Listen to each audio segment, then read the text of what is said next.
Nice and calm baby time. Perfect, eh? Nothing at all planned for the evening. Nice and restful, just me and baby. Nothing to do. Just me and baby time. Relaxed. Wait, I thought you were doing a live stream this evening. Ah!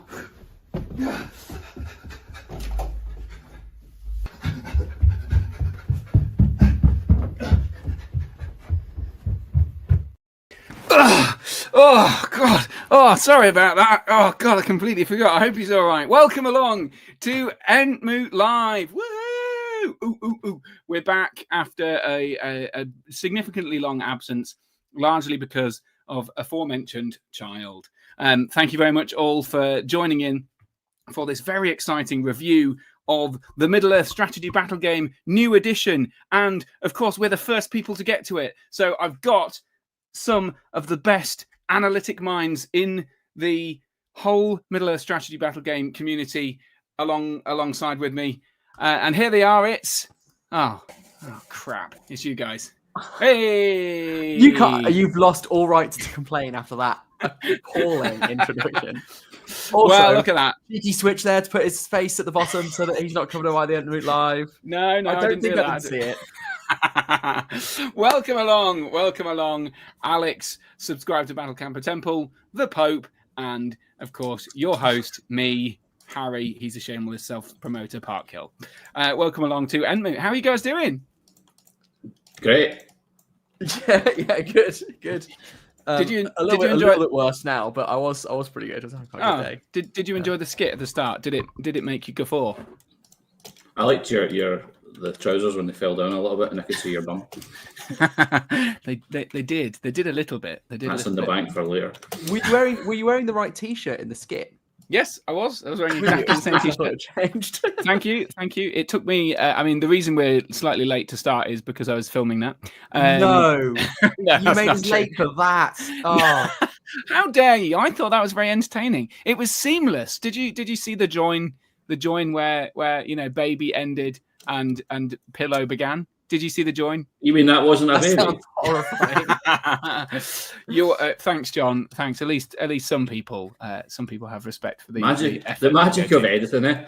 It's wild. Yeah, it what was. You can do these days. I mean, look, people are already considering reporting me for child abuse in the chat. So anyway. That. Yeah, I mean, it must have been a good thing. Yeah, exactly. Welcome along anyway. So, first of all, I'll say hello to the people in the chat. Do drop your messages below. Let us know what you're doing. Are you working on stuff? And we'll at some point we'll ask for your sort of opinion on some of the things that we'll be discussing. But just for the meantime, say hello. What are you up to?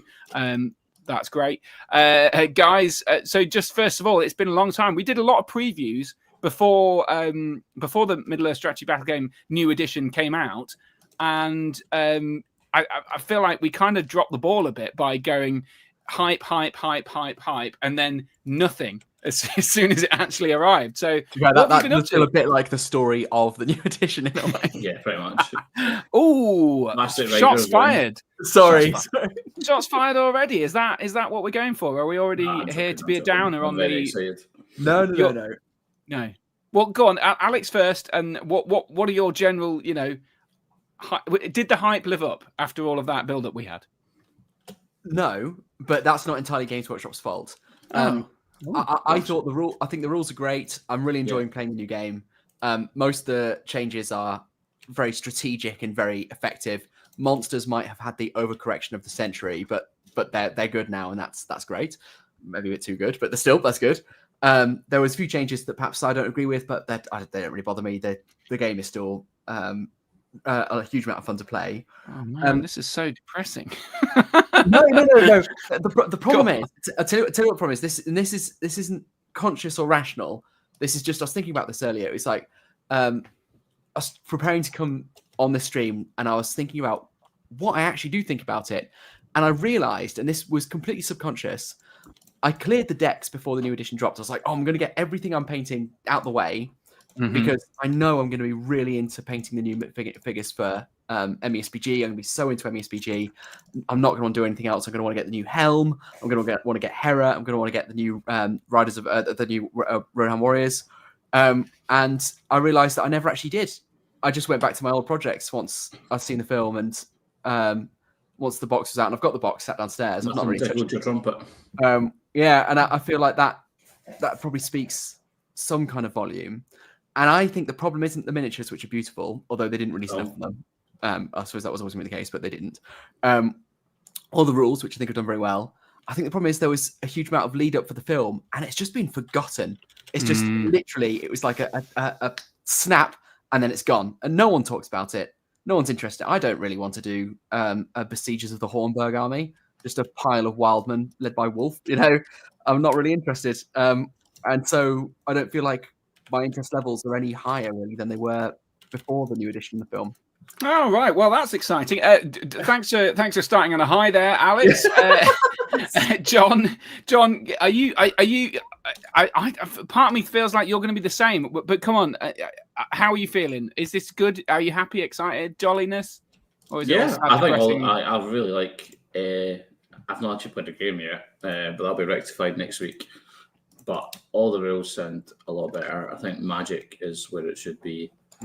I think shooting is insane. That's been overtuned, but I'm not sure if that's because of shooting or because of the scenarios that have been picked.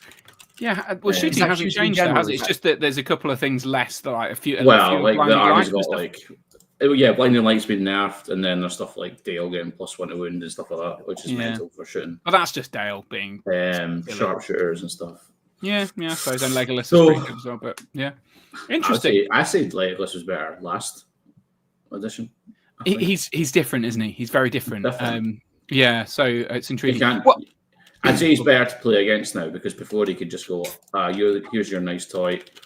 I'm just going to 2+ them all game. Yeah, it was more of that kind of long-range sniper effect, which was really depressing, wasn't it? But now, I don't know whether it's much better because you charge into him. The only thing you could do before was like charge him into combat, and then now he just goes, "Now I'm going to shoot your horse from beneath you, shoot you in combat before you even get a chance to do any damage." That's pretty rough. So, but anyway. But yeah, we'll get into our biggest gripe. I mean, I said the messages before we're going to basically go something along the lines of favorite profiles in each of the books and biggest and then biggest gripes and biggest best changes. So that's the kind of topics of the night. We'll work our way slowly through that. But I mean, I'm sad that you're both kind of.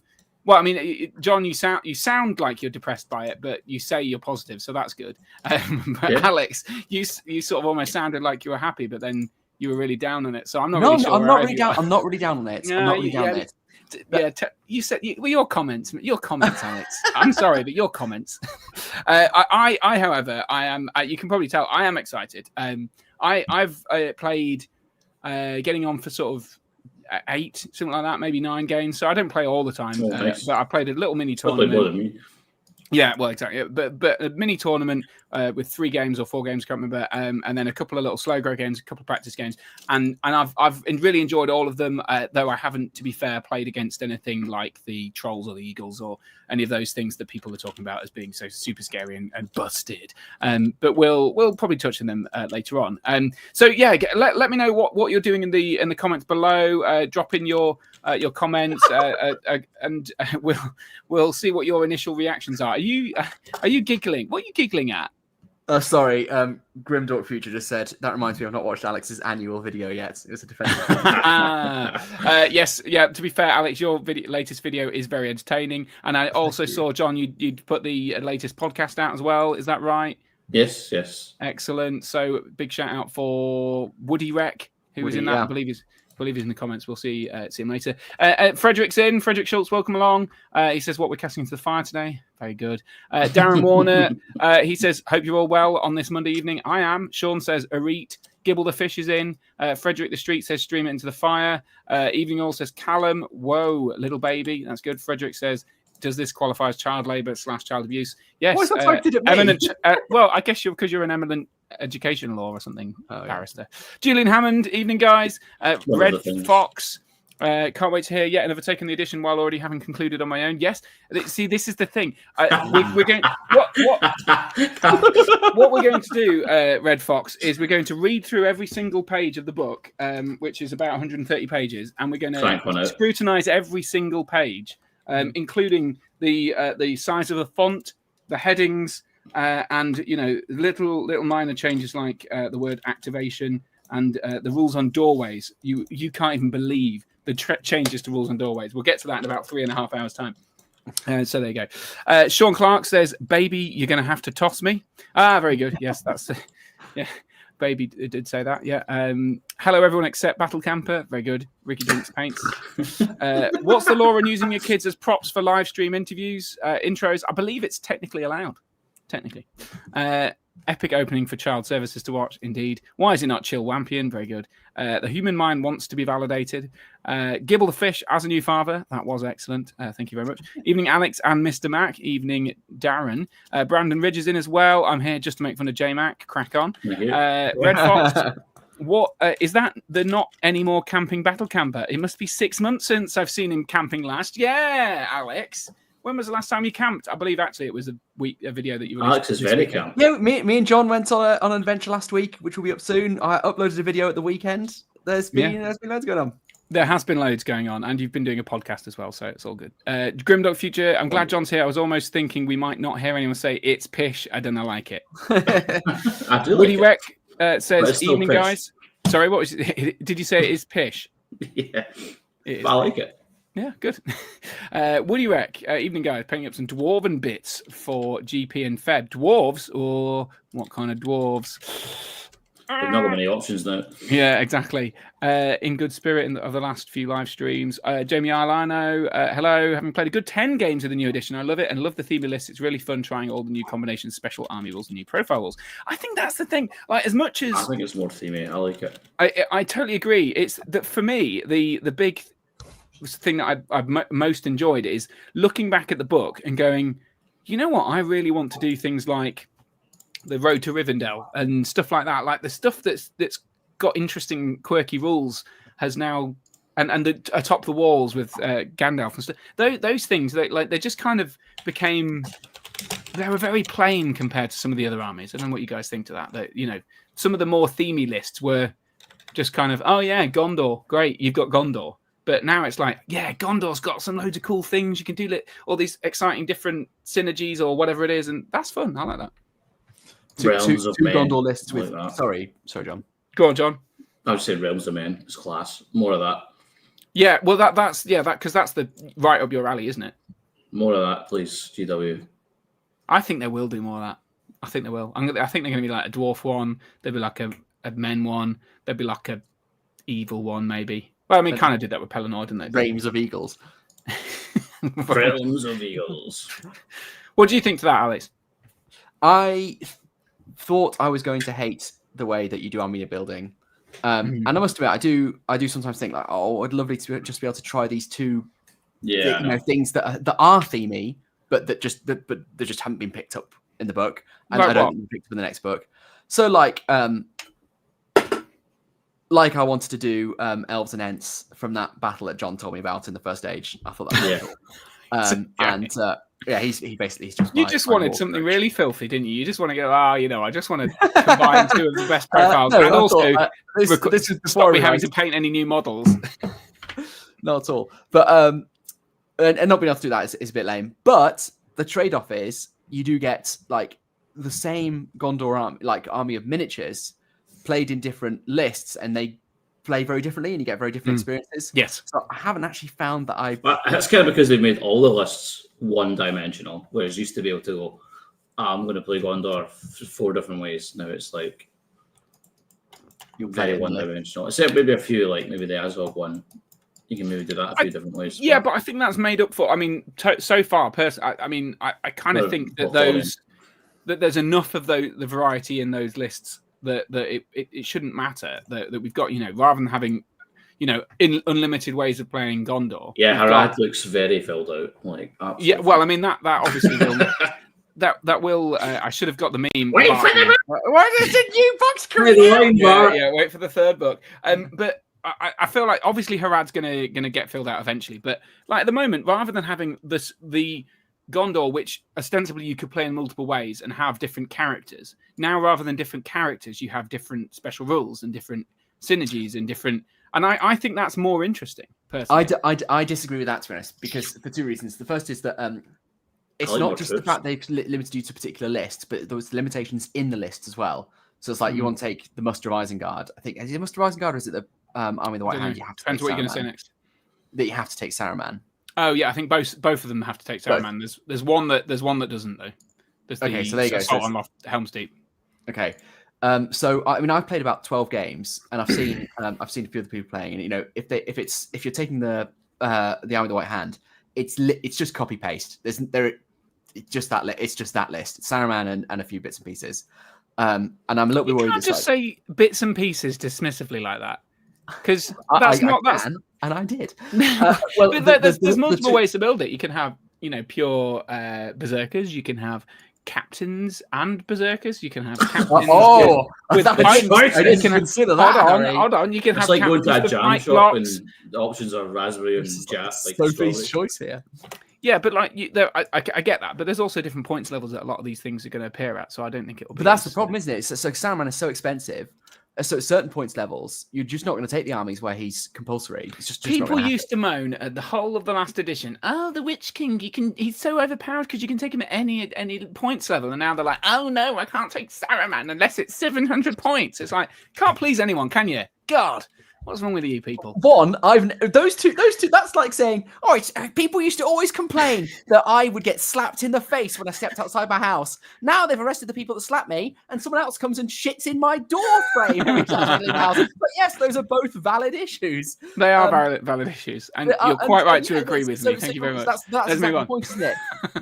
Because you're not going to go to a 400-point event and take Army of the White Hand, and so. You're going to see the same lists at the same points levels with only slight variations. Do I take a few more berserkers? Do I take a few more wild men? Do I take a few more captains? Saruman will always be the linchpin, and so I think that's going to get quite stale. I don't think that's I don't think that's a sustainable. I feel like there's a novelty. I need to get a new book every 3 months or something. And the other thing I must admit that's always bugged me about any game, and lots of other games do this, and MESBG started to do it a bit more with the Legendary Legions, but it's where characters fundamentally change from list to list. Yeah. So like Saruman in one list, he gets his special powers, but not in another list. And for me, just being thinking about anal, but I'm like, why is it that if he has wild men with him, here's the reason why, Alex. Because one is him standing on the top of his tower, casting lightning bolts at people. He's not though, is he? He's on a horse in the. Yeah, but let's just use a bit of imagination here. Come on. Okay, and so the second one, his power is waning. He sent his 10,000 Urukai off, and he's sort of waving them off, and he's like, I don't have the power of Orthanc with me, so I can't do lightning bolts. I don't know. Just use your imagination. God damn it. It's game balance purposes. I don't know. It's so defensive. You really wanted this to be like I bet you've got like little party hats and party poppers. You're like, I'll have the guys on. We'll talk about how amazing the new edition is. No. You know what? It's got some flaws. You're like, fucking hasn't. No, I think I have to provide the positivity here because you guys are so down. I think it's actually like the thing about this edition is I feel there's a lot more like rock, paper, scissorsy moments now. So I think this is actually so good for people like us that will just go, let's have a battle with your friends. And you'll pick two kind of armies that will do really well to each other and it'll be nicely themed. But see, for a tournament going, I don't think it's going to be as fun because there's going to be so many more games where you just look at your opponent, your army, and you go, well, I can't win this. Like, that's it. I think there's going to be a lot more moments like that. Interesting. Let us know in the comments below, and I'll delve back into the sort of initial excitement from people. I'm more interested in running foot Rohan now than ever, says Frederick. And I also like Dunland, but of course, sad about the legacy nerfs. Sad times. The Rohan lists from the film are also difficult to build. You know what? That is true. Actually, I'll back you on that. That is one of the most annoying things about the new edition. I've been trying to build the Defenders of the Hornburg with Helm and Hera, and the combinations are a pain in the. I'm always either a point below or a point above because of the stupid throwing spear guy with shields. The shield and throwing spears is 3 points, and the shield is 1 point. And then you're like, can't build my army. Can't build it to 600 points, and it's very annoying. Well, I thought you were talking about like the actual building, as in the building. Oh, I mean, I could get into the fiddliness of the miniatures. So when we and John were building the Wild Bentley the other weekend, spoilers. It was so they'll forget. Don't worry. After an intensive labor trying to build some, I had the few that I'd managed to build in a little pile on a rock, and then I fell on them. Oh. One of my favorite moments of the whole trip. Oh man, that's quality. That's going to be the spike in the next video, isn't it? Where people rewind to see that again and again and again. I think there's a few moments that might qualify. Did you fall down multiple times? So, well, one thing, John's got this new drone, and he was like showing me I've been flying my drone for years, and John was like, have you used this feature? Have you used this feature? And I was like, mine's not got those features, and it turns out they did. I just didn't know they existed.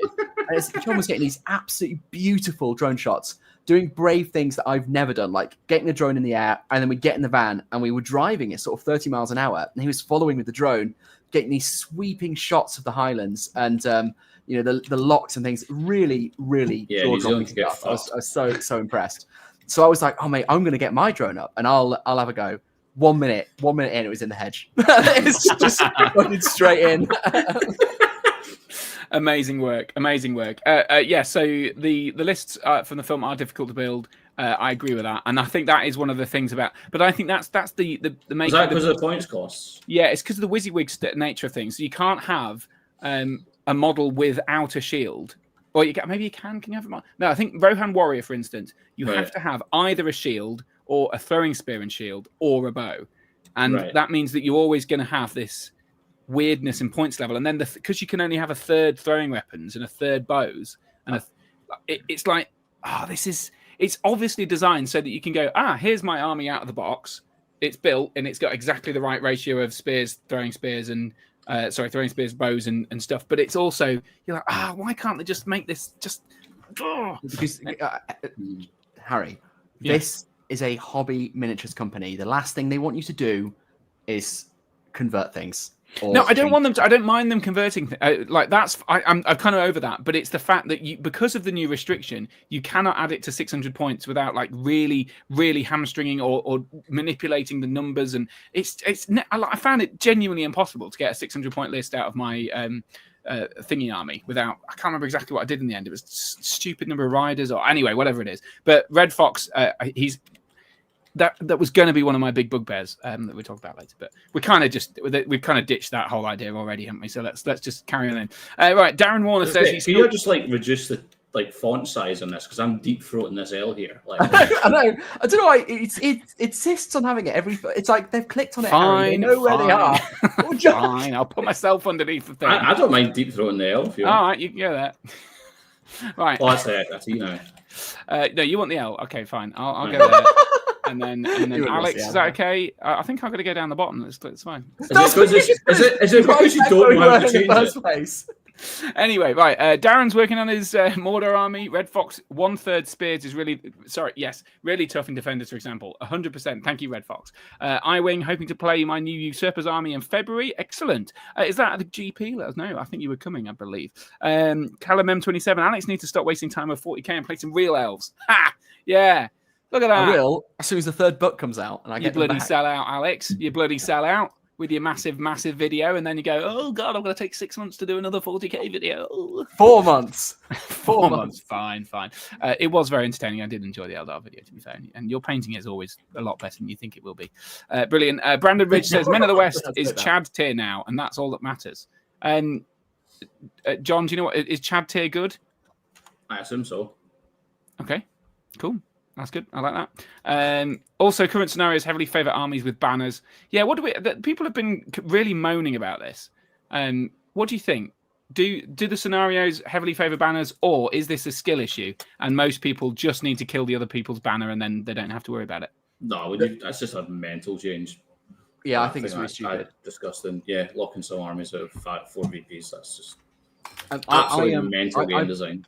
Sorry, John. I played 2 games with banners, and the thing that really annoys me about those scenarios, and I feel sorry for my opponents as well, is they're just like, well, I'll just run the banner off to the back, and he'll sit behind a house for the rest of the game. It's like, you actually did that? Why would you do that, Alex? That's horrible. I didn't do that. Everyone does it. That's why people are taking 2 banners now, so they can have one at the back and one. Yeah, but that's silly because then you've got 35 points worth of stuff at the back of the board that's not going to. Yeah, but it's 4 VPs. Yeah, but if you just 35 points, if you get 16, if you get 20 VPs to 4, then it doesn't matter, does it? Well, I mean, both games they were just playing keep away anyway, but they just sat at the back of the board and that was it. And it's like that's what the whole point of having the banner makes the enemy team come to you, and 9 times out of 10 the defending army wins. Like in most. Well, what about in hold ground where you've got to stand in the middle and there's a banner point now? If you hide your banner at the back, you're not going to get in the middle. Doesn't matter. You take 2 banners, you have one in the middle. Yeah, but then they've got 35 points at the back of the field, and then you're just going to lose. It's 4 VPs. I'd pay 35 points for 4 VPs any day of the week, mate. Yeah, but if you just, get good, This is Harry. He's a GW shill. No, I mean the balance is wrong, isn't it? But they're gonna introduce a new army book in a new book. Yeah, there'll be more stuff, right? So in the new book you won't have banner VPs. No, there will be banner VPs, but it'll be more balanced over the course of we hope it'll be more balanced over the course of the 18 scenarios, so it'll be fine. It'll be fine. Okay. I mean, it sounds like a bad thing at the moment, but I'm just not that. I'm just not that bothered. I'm just going to take some banners. I think the problem is, Harry, when you only play one war game, you don't have comparators, so you can see kind of how it's supposed to work. But the other war game you play is 40k, and that's shit. So that's not. I play Star Wars Legion, and that's quite. You haven't played Star Wars Legion in ages. Come on. I haven't filmed myself playing Star Wars Legion in ages, but I'll have you know that I went to the qualifying tournaments in whatever the fuck. Wales, whatever their capital's called. Cardiff. Apologies to all the Welsh people in the stream. And I lost every game that I played. So yeah, did you say it was absolutely awful? It was horrible. Yeah, I said it was shit. But that wasn't because the game was bad. That's because the people were bad. Oh, right, fair enough. I hope they're not watching. Yeah. Okay, fair enough. You're right. Maybe I'm just being overly defensive because you guys are sort of coming out swinging at this beloved new edition. Grimdork Future says... I don't think we have. I think we've been very positive. Yeah, well, you've been... Yeah. Things. Okay, should we say some positives then? Should we talk about some positives? Well, you know what? Yeah, let's talk about some positives because we'll put a pause on that. We've had Grimdork Future... In fact, how long have we got? Have we got loads of comments? No. Oh, fucking hell, there's loads, isn't there? Oh, my God. Jesus Christ. I've lost where I am. Okay. Yeah, but most of them are shit. So, well, look, if you really want me to read your comment, just I don't know, just flag it up. Somehow. Put a super comment in, whatever it is. Is that what it? No. I don't want to. Harry wants £5 and he'll read your comment. No, because that's not how. I don't because people will actually do it now, and then I have to actually read what they're saying, even if it's rubbish. Harry, what's this you're putting in the private chat here? Get them to pay me £5. All right, yeah. So £5. No. I'll quickly bash through and then we'll do positive. Darren Warner says, great video. Alex, nice to see Kiwi. Richard Clammer's in. Hey, all, loving it so far. Lots of positive, a few negatives. My games have all been fun so far. Richard, thank you very much. Would love an editorial take on the new books. Don't know what that means. Carnate, Evening Harry, J.Macc, and other. I recognise that. Have you changed name, Carnate? Harrison UTV, going to play fair and log in all over the house for each channel. Oh, nice. Yeah. Okay, cool. Thanks. Chico Danks, Alex's new video was a letdown. Not enough falling over for my taste. I thought that falling over was pretty top. It looked painful, that falling over. It was quite painful. I thought it was. It wasn't even the most painful one. It wasn't comedic. It was just painful. Well, it was comedic. It wasn't enough shot. I did watch it twice, at least. Frederick, did GW just kill its best game? The changes to doorways will shock you. Yeah, there you go. Very good. Making some low-budget Blackgate themed wall. Oh, that sounds really cool. Out of packing cardboard. I'd love to see that, Ryan. That'd be great. Fingers crossed for Evil Realms of Men. Yeah, I'd like that. Evening, Harry, J.Macc, and Alex. How are you all doing? Currently painting hill trolls and Birdo while watching the live stream. Oh, lovely. Thanks, Matthew. I've got my hill trolls and haven't built them yet. I'm very excited to see them. I've tried 5 or 6 games so far, says Jedi Bricks. Have found Army of the White Hand and Uglet Scouts with the toughest evil lists. At low points, Eagles are very strong, but I mostly run Elves and Dwarves myself. Brandon says, I love that they went more Themian list, but I've noticed there are matches I walk up to the table and know I'm going to win or lose by our army choices. That's exactly what John said, isn't it? Is that definitely the case? Is that true? Because maybe I just haven't had this situation yet, but I've always thought I've got a chance here. Even against like Ents when I played you, Alex, I thought I've got a chance. You didn't stand a chance. I did stand a chance. I almost won. If it wasn't for who was it? It was my leader squaffing his 2 wound rolls on that shitty ent that you had. What was the shitty ent called? Shitty ent. What was the shitty ent? Come on, the shitty one that's not Birch Seed. Yeah, one with 1 might. And yeah. So I all I had to do is kill him with my assassin or whatever it was. All I had to do was kill. All I had to do, and then I'd have got a 7 VP swing in my favour, and I'd run my captain away, and I would have won. I would have won, Alex. Here's the latest Endmoot to find out how it went. No, it didn't. You're right, but I did think I have a chance, but I don't think that's always the case. So I played about 12 games now, and I'd say about I played a few. I'm pretty sure he said that I played 10 earlier. Well, I forgot that I went with Hayden the other week to the amazing Badminton Cafe in London, and we played a couple of games, and I did both of them with my aunts. I played Hayden a few times. You absolute filth. And well, I think we played. I can't remember how many games the ants, but I've only won one of them. It's always been close. It's always been. What's he close. brought? Trolls. Mostly Minas Tirith in various combinations, or Dead of Dunharrow, and once he bought the. Is that the Boromir Aragorn combo that was allowed it? No, I don't think he's brought Boromir and Aragorn. It wasn't allowed in the end. I had to remove something, didn't I? That Hayden one. I can't remember those. Yeah, oh, yeah, that's right. Oh, sorry, from Lord of the Imps. Yeah, you did dig at him. Fuck's sake, Gandalf back. Yeah. Yeah, that's right. Yeah, and I've always the Ents have always trashed him in terms of getting the kills. They're always just absolute nails to kill. Mm-hmm. But obviously he's been able to clinch the objectives most of the time. Particularly, we did recon a couple of times, and both times the Ents were like a turn from getting off. They just walked through the enemy, but timed it poorly. So between breaking them and getting off the table is when the game ended. But yeah, it was not as close a run thing as you'd expect. Maybe that was just because it was me and Hayden playing. Because obviously when we went to that little mini tournament, the Ents did much better. The only query I'd have with this whole thing, Brandon Ridge says it, and John mentioned earlier, was this not the case in the previous edition? Like, if you looked at your army choices in the previous edition and go, I'm playing Ents in Contest of Champions, for example, or I'm playing a Harad shooting army or another shooting army into the death. Wasn't that always the case? I thought so, but I think so as well.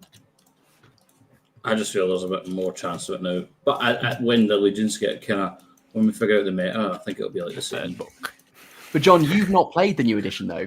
Yeah, how can you say you've got no? You can't. This is anecdotal evidence. All this theory hammer from John. I've been collecting the data. I mean, you are the most capable player of the three of us. So, excuse me. He's beat me. I was going to say I beat John at Scouring of Sterling. I don't have elves with hammers though. That's a legitimate question. That's not a. Sorry. Have you won tournament? Have you won some tournaments? Me? Yeah. No. No. Okay. Well, other than throwing a skulls many years ago, but that didn't count. That's pretty good. Well, yeah, but it was all right because I was nice to people, which is okay. I don't do that anymore. Fair enough. To be fair, yeah, John did win that tournament, and to be fair, even though events in Scotland are quite small, everyone there is like really hard. Yeah. Right. Let's move on. Stephen Bonner. Talking of top quality Scottish players, Stephen Bonner's in. How are we all? We're well, thank you. Jedi Bricks. Not sure. Army of White Hand I've faced as either Saruman with a horde of hobos or Urukai or a mix. Grima is also nasty. That is true. Grima, the lack of sort of opponents for Grima now is pretty horrible. You used to be able to sort of box him off and stuff like that, but now you need to have magic, otherwise you're 25. Your might's just gone because of a 25-point hero. It's just very annoying. Stephen says, so how themed lore list look versus this competitive BS? I'm not quite sure what you mean. That how do I'm apologies, Steve. Not quite exactly sure what you're asking. So glad to tune in for these guys sharing opinions. Says now for Wrath Gaming. Thank you very much. Let's just use our imagination. No, sorry, that one sounds sarcastic to me. Glad to share. Perfect time for J.Macc to plug origami miniatures. Oh yeah, I like your paper Origami Miniatures advert. That was quite funny. Stephen Bonner, why is the new edition going for legendary film accurate lists that would never face each other? I suppose that's a fair point. If you're going to go hard into the theme, you're only allowed to play should players always have with Isengard keyword. Yeah, if you have the Rohan keyword. I realise that. I guess they just make it up as they go along.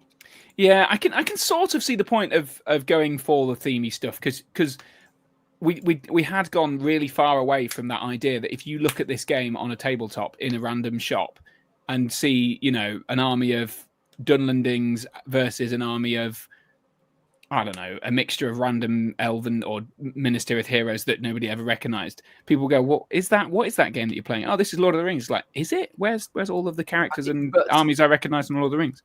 It's interesting. It's an interesting thing though. I don't actually play the game to be an advert for Games Workshop. So yeah, but that's a fair point. But you want to get people to recognize it at the very least, don't you? They do. I don't give a shit. Yeah. Fair enough. I suppose that's a. I think I had a point before Alex interrupted me. God's sake, Alex. So, I didn't hear you speak. I didn't hear you. It was probably really very valuable insight as well. Yeah. We'll never know now. We'll never know. Have been absolute tripe. Interesting point though, Stephen, and there's not really an answer for that, is there? Jamie says, I think I started domestic. I think you did. I think that will shift a lot more with scenarios. I'm guessing that the balance is probably everyone's responding to stuff we were talking about 5 minutes ago. J.Macc, if you feel you can't win the game, just ask for a draw. It's okay, and the done thing apparently. Julian, you didn't just drop that one, did you? What do you think about the idea of draws? Let's go for it. Bam. Draws okay, John? It's not against the rules. It's not against the rules. Alex, what do you think?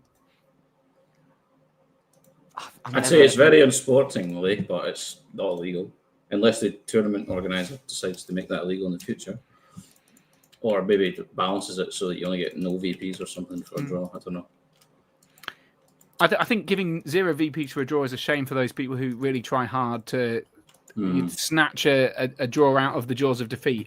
So I would be against that personally. Personally, like, it doesn't really affect me because I've never had it happen. And frankly, I don't give a shit what people on the top tables are doing. They can do whatever they want. It doesn't affect me at all. And if someone offered me a draw, I'd say fuck off, and that's fine. And we'd carry on playing, and we'd have a jolly good time, and they'd probably smash me. But I just don't get why it matters to other people. There is a spirit of the game. Yeah, I mean, I would always reach right though. It's just memes. People just memes are funny. I like them. Yeah, there was a point to which someone said, "Well, isn't it different if they're two people on the same team?" Because, that would be fixing it. You can never fully read. Well, they were, weren't they? What if they say, "Yeah, fine, we're on the same team"? I think that was in the team thing. That was. Well, then, okay. What about this scenario, the Ardacon one, where it was fixed, and then it meant that people had travelled all the way? Well, personally, I think it's Australia, in Italy, I think there's some Italians particularly annoyed. I mean, I think it's annoying, isn't it? But the problem there lies really with the tournament. Yeah, exactly. But the tournament organizer it should never be allowed that two people can agree to a draw and then come top. I don't see how that.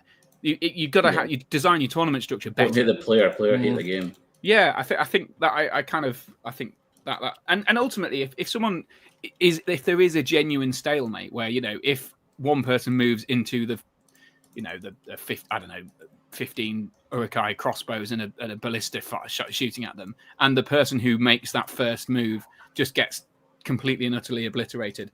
Why would you force them to do that if it's a stalemate?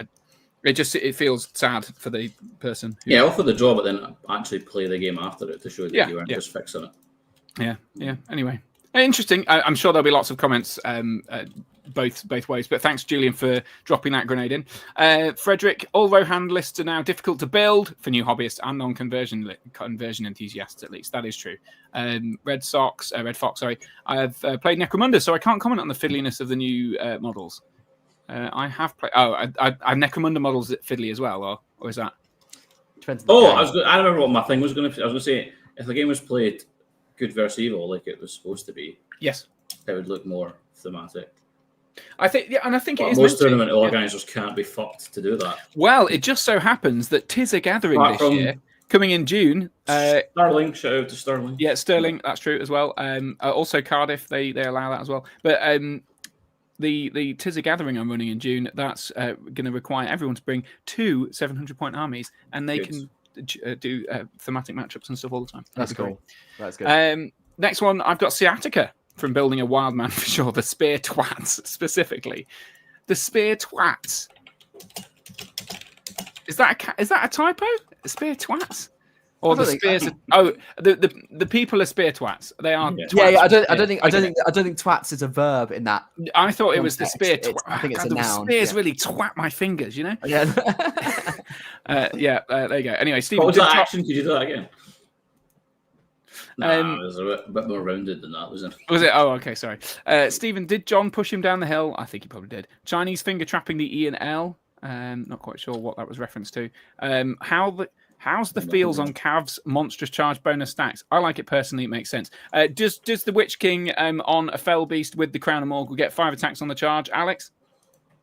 I don't know. John? I'm going to say no, but there's rules as written yes. I think it does currently. I think it might. I think it might be deliberate because the Witch King on Fell Beast is going to be a rare beast indeed. He's so fucking high up. Who's he going to fucking hit anyone? Well, I mean, in the movie, he just flies down and picks them up and chucks them everywhere. He doesn't. The Fell Beast does. So why does he get an attack? Well, I mean, the Fell Beast just they're able to kill lots of dudes in one go. I feel like but the Witch King's not got an attack. Yeah, but the Fell Beast's doing all the work, so it's fine. Right. I don't mind. I don't know. I'm not against it or for it. It's fine. Until I play against it, and then I'll decide. Yeah. And then I've always said he only gets 4 attacks or whatever. Frederick Schultz says Chad is not a wealthy democratic country with insurgents in some parts. Don't think it's good. Yeah, that's fair.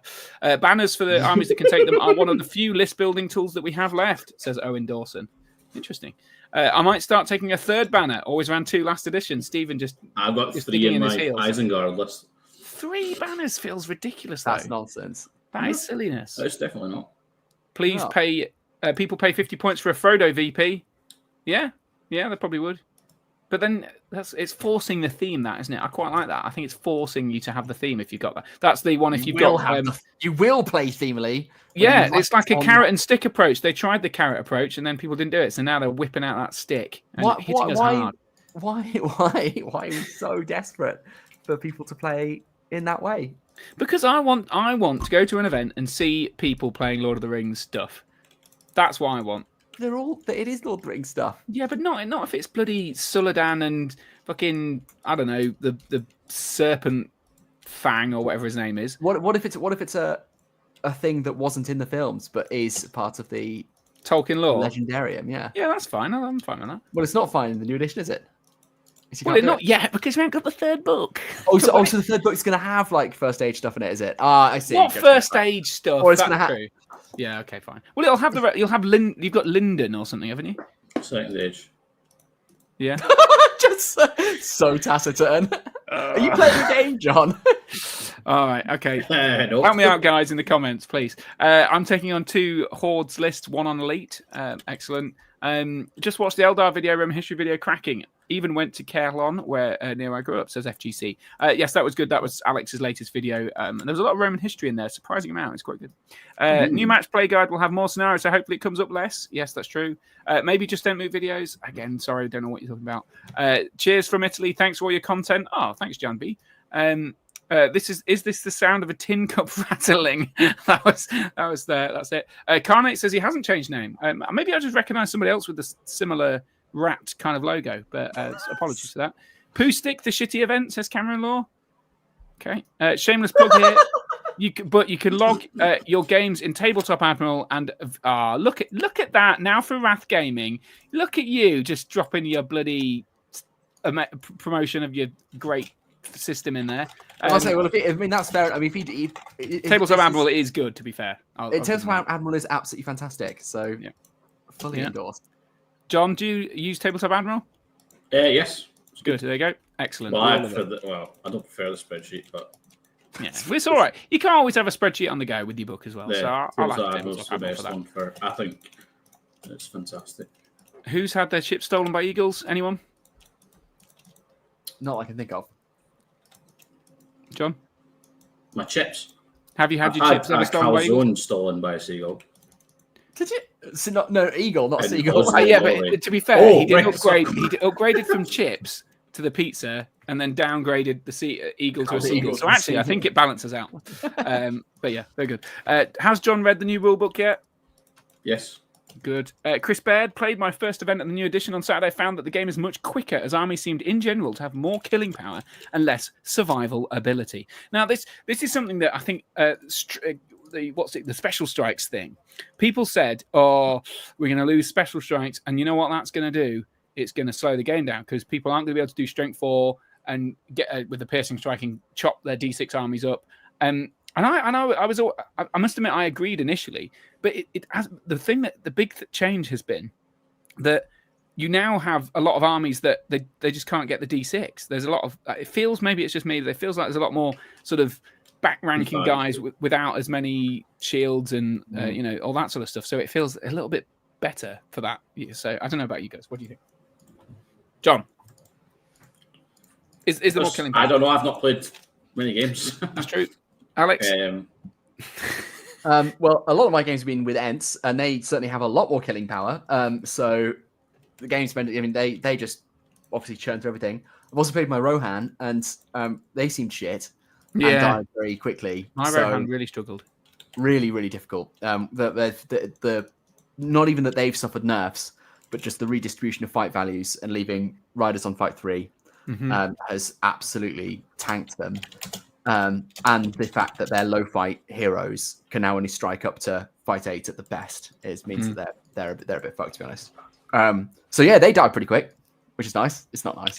It's not. It isn't. I was quite sad when my Rohan played against an army of berserkers and was just. I thought, I've got a good army here. They absolutely didn't. They just got absolutely destroyed by the berserkers. There's nothing they can do. It's the fights. They're such a low fight army now. Even with the banner. With the banner, and the strike changes, like I said, it's just absolutely hamstrung them. And Gambling's banner is nowhere near as good. That's taken a massive whack. Interesting. Because it's only one. What is it? One might or something? What do you get? No. So now, before, obviously, if you had a hero with no might, you would generate one automatically if you were within 3 inches.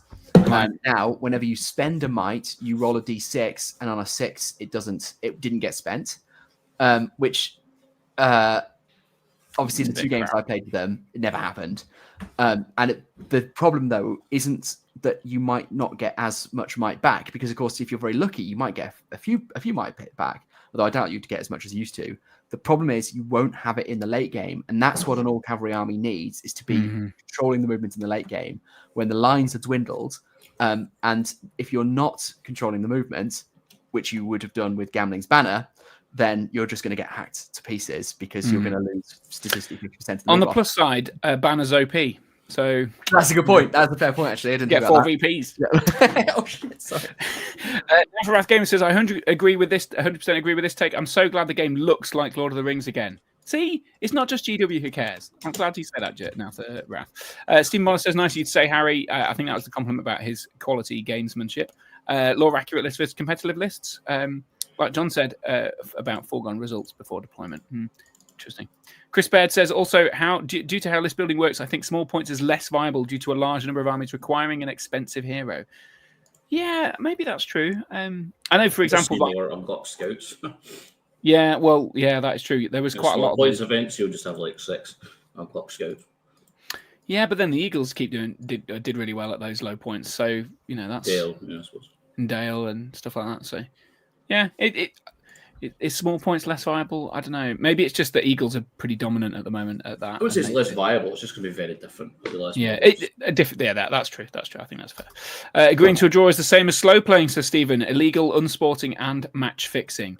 Andy Lawrenson says draws are offered all the time in games like chess. No big issue. Darren Warner running trolls now is a lot of fun, smashing through battle lines and taking out spear sports. Very good. When are we getting the new third book? Do we think within the next 3 months? Or are we talking Christmas time? 6 years. I'm sure they said early 2025. I'm sure at some point they said quick Q1.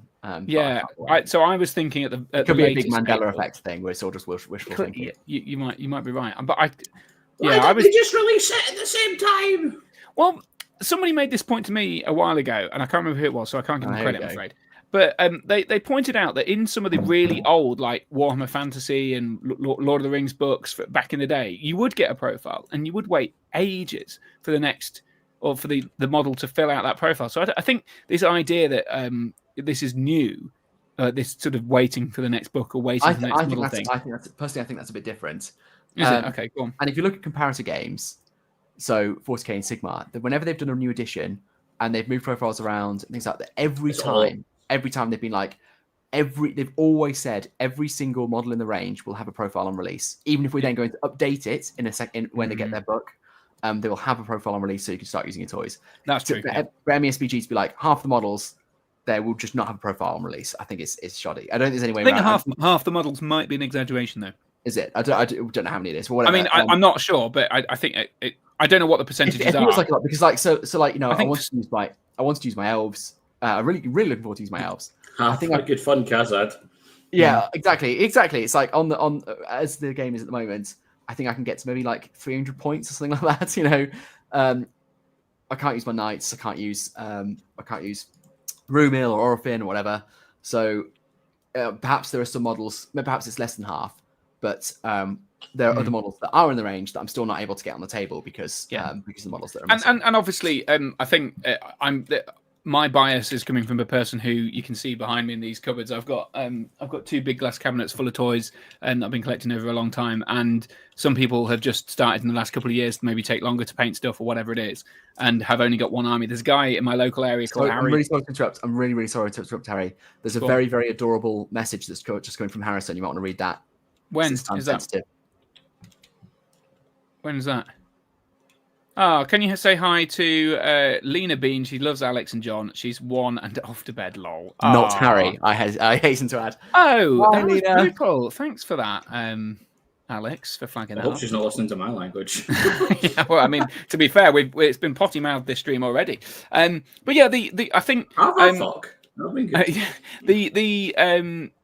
Yeah, there's a local guy called Harry West who's got a beautiful Lothlorien army, and he's been building it for a long time, and he's sort of finally finished it, and then started an Easterling army, and then now neither of those are very usable in the new edition until this book comes out. I think Lothlorien are fucking incredible.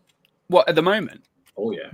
Yeah, but I don't know whether he might be missing a key model. Maybe he hasn't got the right Celeborn or something like that. I don't know, but he might not. But either way, it's not just about how powerful they are. It's just about whether or not you've got the points to get them on the table. Yeah, exactly. Yeah, but yeah, I mean, I think the problem with this sort of debate in this month is it's going to always feel really sour and horrible. But in a month, whenever the book comes out, in 2 months, 3 months time, people will very quickly forget that there was ever a period of time where we couldn't use our models. But I guess the problem is you might lose some people to other game systems or whatever in the meantime, who you may never get back, which is sad. Stephen, sorry, go on. Half an hour ago, we were like, let's just get through the messages and then we'll talk about the good things. Yeah, we'll get there. Stephen says, how are army size has been affected by the new army building rules? I'm a horde player and I always ran double banners. Army sizes have been affected. I think you've got a lot of big heroes now, but you can still do like captain led lists, can't you? I guess. I don't know. You have a choice. I guess not. Jamie Arlano says he's running a 500-point Good vs. Evil tournament next weekend. I'm running it in a similar way to Scouring of Stirling. Is that the one you're going to? Yes. Is that the one you're going to, John? No. Oh. Because you said it sounds awesome. Oh. I think Jamie's up north somewhere, north of England. I think maybe Liverpool or something like that, but maybe wrong. Sean says, I get it if you have only built a single piece minis for decades, but these new minis really aren't that difficult. I must admit. Go on, Alex. What were you going to say? No. I will simply adopt Sean's submissions. I endorse it wholeheartedly. I think that they're very fiddly, but actually they do. It's very easy to know where each bit goes. The problem is when you've got the smallest piece of face in the world that you do drop, and that is just really annoying. So John and I, we were talking about this, and without wanting to put words in John's mouth, we said it's not the face. It's not the faces that bother us. The faces I had no problem with whatsoever. It's the wrists. It's putting the weapon when you've got to line the 2 arms up, and the weapons attached. Or just one. The joints so even just tiny. One. And some of them don't have a groove for the hand to slot into. So it creates a very, very fiddly a very fragile connection. The only benefit to that is when I fell on them, I hit the spears first, and because the hands were all, because that wrist connection is so fragile, they broke, which protected the models, ironically. So maybe it's a design feature. Why? I don't know what we were talking about. Why didn't we just you have the option to put a hand weapon on or a banner, not a banner, a flaming brand? Why not just have the full arm? Yeah. The only reason not to is to just skimp on fucking plastic. They'd be so much more fun to build. I would enjoy just glue the arm so in much with more the weapon. Arm was connected to the hand. Yeah, exactly. That's it would take half the time as well. It's such a stupid thing to save you must be talking about the Wildman, right? Because I've only built the Rohan, and they were fiddly enough. The Rohan have hands that are. Yeah, they're all right. There's, I think the throwing, one of the throwing spear models is particularly awkward because he's bending like this, and you're not quite sure where the hand is meant to be. And the same with a boat. There's one of the bows which has got like a very fiddly bit in it. Anyway, figure out how the legs go together. Yeah. Oh yeah. Gosh. Yeah. But they do have. Yeah, they do have some. It's not as bad as I thought it would be. Navarath says eagles are devastating. That's true. Poo Stick the shitty event. Ent murdered my joke. Oh. Poo Stick the shitty ent. Poo Stick the shitty ent. Oh, I get it. Because I was saying, what's that shitty ent called? And he said Poo Stick. That's very clever. It was like 20 minutes ago. I know. Seagull stealing a calzone is comparatively more impressive than an eagle stealing chips. That's what I said. A lot of low hitting power armies have +1 to wound bonuses like Gondor, which makes it easier to kill stuff. That's true. I think my Mordor list will be bigger now as I can't put shields on Orc spear supports. That's true. Fight 3 and D5 Orcs, Rohan are really rough now. They die so fast. They really do. I found that as well. The heroes will need to change. Taps off John Ladd. Small points is completely viable. Still an event without the armies of Middle-earth Book. That's true. Just held 200 points on, and we had a great variety of lists. That's interesting. 200 is very low. My local club plays 500 points, and I basically can't use my Isengard Battle Host anymore since I have to either have Saruman to bring both warriors or scouts, or I bring just one troop type. Yeah. Why wouldn't you be able to? I don't see why you wouldn't be able to bring both warriors or scouts. Is that the way the list mix the two? He's saying, isn't he? Because in the same war Battle Host has one sprue of warriors, one sprue of scouts. There's now no way to take them. Yeah, but you couldn't do that before because if you had an you could just take an Isengard list and have warriors and scouts in it. Yeah, but wait. So Saruman's not allowed to lead warriors and scouts? No, he's saying that he has to bring Saruman if he wants to bring a mix. But that's all that's in the Battle Host box. The Battle Host box is Saruman. He's saying I basically can't use my Isengard Battle Host since I either have to bring Saruman, so 400, 500 points. He's having to bring Saruman and pay the Saruman tax if he wants to bring both his unit types, or he's limited to a single unit type. I don't understand the point because Saruman's 180 or whatever his points, and then you just bring 18 warriors. 10 with a horse, and yeah. All right, so you just bring 18 warriors. Oh, I see, because that doesn't add up to. No, but I think he's saying that's a bit lame. It's a bit lame to have to spend 200 points. Fine, yeah, okay, that's fair. But that's a competitive thing, though, isn't it? That's if you want to be competitive, then you. No, it's also about the way building the lists, but playing differently. It's like, great. Well, I'm bring my. We often do 400 or 500 point lists. I'm gonna want to bring my mix of unit types. So great. I've just got to have Saruman every single time. I think that's a perfectly legitimate. Saruman's the leader. He's the man to bring, right? I would want. I mean, it's. It's just. It's. Do you get? Are you getting paid? Is this? Are you like? No, I'm not. I was a little bit confused by that. I can see the point now, but like, I just think Saruman's good. Like, why wouldn't you want to bring him? He's great. Well, to quote a wise man, well, you're thinking competitively, aren't you? We're thinking about just sort of get your toys out and having fun. Go have fun game. You can do that with Saruman, but yeah, fair. I get each to their own. You do what you want, and that's fair. Well, I can't do what I want, can I? And that's the one we said earlier. So I got you on a list last time. Yeah, did we just get a sneaky glimpse of Kat? I think we did. She's beaming. Ah, I like how you use the word cat. Lena Bean is beaming. What's your favourite model against the new ones from War of the Rohirrim? Amongst the new ones from the War of the Rohirrim? I like Helm. Helm's the best. That's my vote. That's pretty boring, but I have to say the Warriors of Rohan. I'm just so delighted that they're so beautiful. They're so beautiful. If I had to choose a character, I'd probably say I really like the new Oh no, it would be one of the princes, the prince with the bow. I was going to say that one. Of the plastic ones, I think I haven't actually built it, but I've seen some really, really nice models painted. And they look. General I quite like the traitor guys too. at the moment. They're my favourite. Do you mean the Rohan warriors? Yeah. And Nice. Thorn, whatever his name is. Thorn, yeah, of course. Sorry, I forgot about him. Thorn is it's very cool. He is quite cool. The cloak. All 5 The seconds. cloak of evil. Jamie Arlano says the tournament's in Sunderland in the northeast. Sorry, I thought it was the northwest. Apologies. Alex is desperately trying to find the words to ask Harry to reconsider this reading every comment policy. Wait a second. It's not working. Stay strong, brother. Don't think the Spruce had enough space for a separate sword of flame brand arms. Yeah, that's not going to happen. Haha. Thank you, Alex, for correctly interpreting comment. His name is Park Shill. Did Harry just skip my comment? Unbelievable. Wait, I didn't. I'm loving New Dunland, but painting them all to a standard I'm happy with. If it's a Sisyphean task. Bloody hell. I'm glad I did skip it. Bloody hell. I don't know what Sisyphean... It sounds complex. Perhaps you should get that checked out.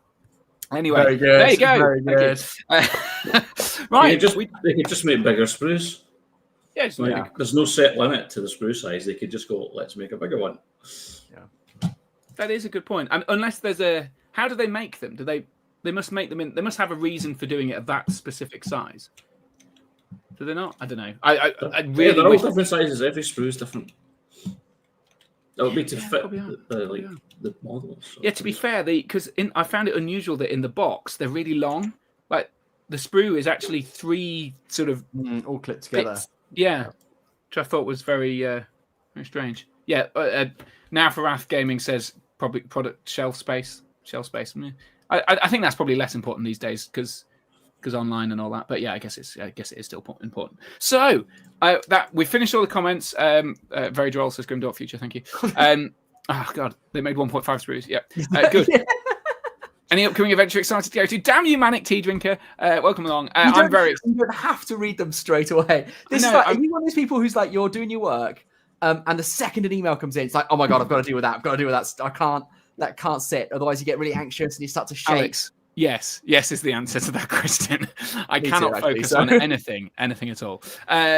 Yes. In short, let's ask it though, because I want to go to the Grand Prix, and I think if I remember correctly, it's automatically embedded in the comments, the description below. But the Grand Prix is the first competitive event I'm going to of the new edition, and I couldn't be more excited because although it might be a bit sort of, I don't know, maybe a bit competitive, but a lot of people bringing Eagles or Dale or whatever. I'm just really excited to go to a big hotel and just hang out with a load of nerds and have a few bevs. And we're bringing a sizable portion of the Feather Bellies, my local team. So I'm just really excited for that. What about you guys? The Pope, are you excited for an event? The one in Glasgow, Green Hollow, tickets still live, 2 days. Is that this weekend factory. Or when is it? Let me just get. I think it's February the 8th and 9th. Oh, nice. Okay, that's not far away. That's only week on Saturday. Nice. If Jamie Ilano goes to that event, just to see you, will you go to his event in Sunderland? When is it? I don't know. It's one of the comments that happened. It's in Sunderland. Like that place. Well, when is it? Well, let's just assume yes is the answer. So Jamie, come on, get yourself up to Glasgow to see John, and he'll personally buy you a beverage. I'm off the booze. We said at the start of the stream we're going to vaguely talk through. I think I said this anyway. I may have forgotten. We're going to vaguely talk through the whole of this book, but only by doing one thing and one thing alone. So first, this is the rules manual. Before you start commenting anything else, I'm going to skip everything that's just been said. And if you comment below, what is the single change to the rules or addition to the rules that you like most and why? Drop it in the comments below. And that is what we are going to discuss over the next possibly 45 minutes.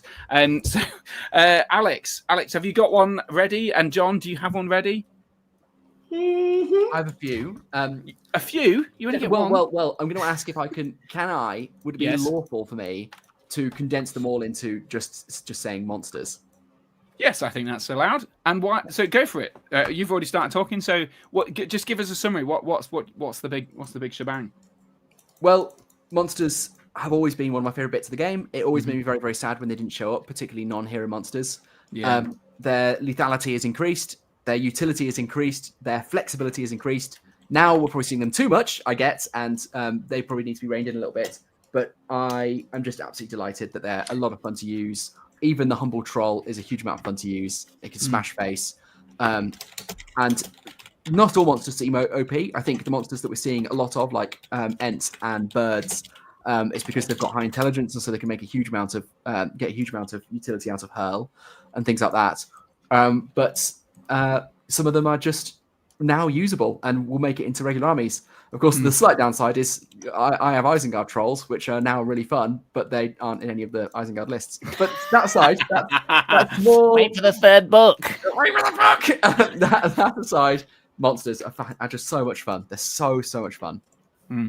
I think it is interesting because I almost found it strange that we didn't see more monsters previously, because whenever I played I played Ents at the grand finale of the GBHL last year, and I didn't do really well with them, but I did well enough. I got, I think, 3 wins out of 6, and that's fine. That's mid-ranking, you know.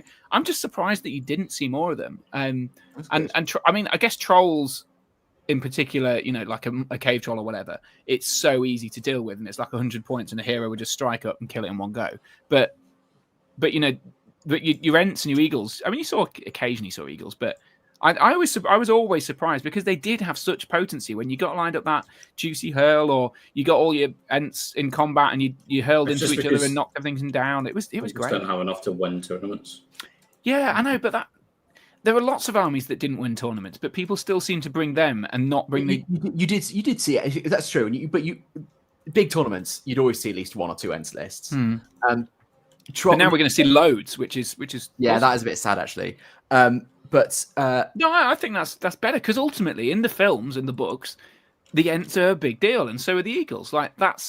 So when you see, I just don't want Eagles. I'm just thinking selfishly. I don't want Ents to be a sweaty choice, because I love bringing Ents. Yeah, and I want it to be like I used to go to people and they're like, oh, I've got Ents and I've won 2 games. I'm like, mate, respect. That's fantastic. Now they're like, oh, I've got Ents. I've won 2 games. I'm like, fuck you. You just. Yeah, the more theme of the options are, the harder it becomes for fluffy players like me, I think. Yeah. So I like the game when it's like 2 big armies clashing, and the thought of just fighting monster armies over and over again fills me with absolute dread, because I'm not a big fan of that. Yeah, I like the 2 battle lines and the archery and the heroes clattering and fighting. I mean, I thought just playing 5 Eagles, yay. Fantastic. I don't disagree with that. It is quite fun being able to have the tactical advantage of There should be a novelty, or whatever. The whole point of them is they're so powerful. It should be interesting. A novelty.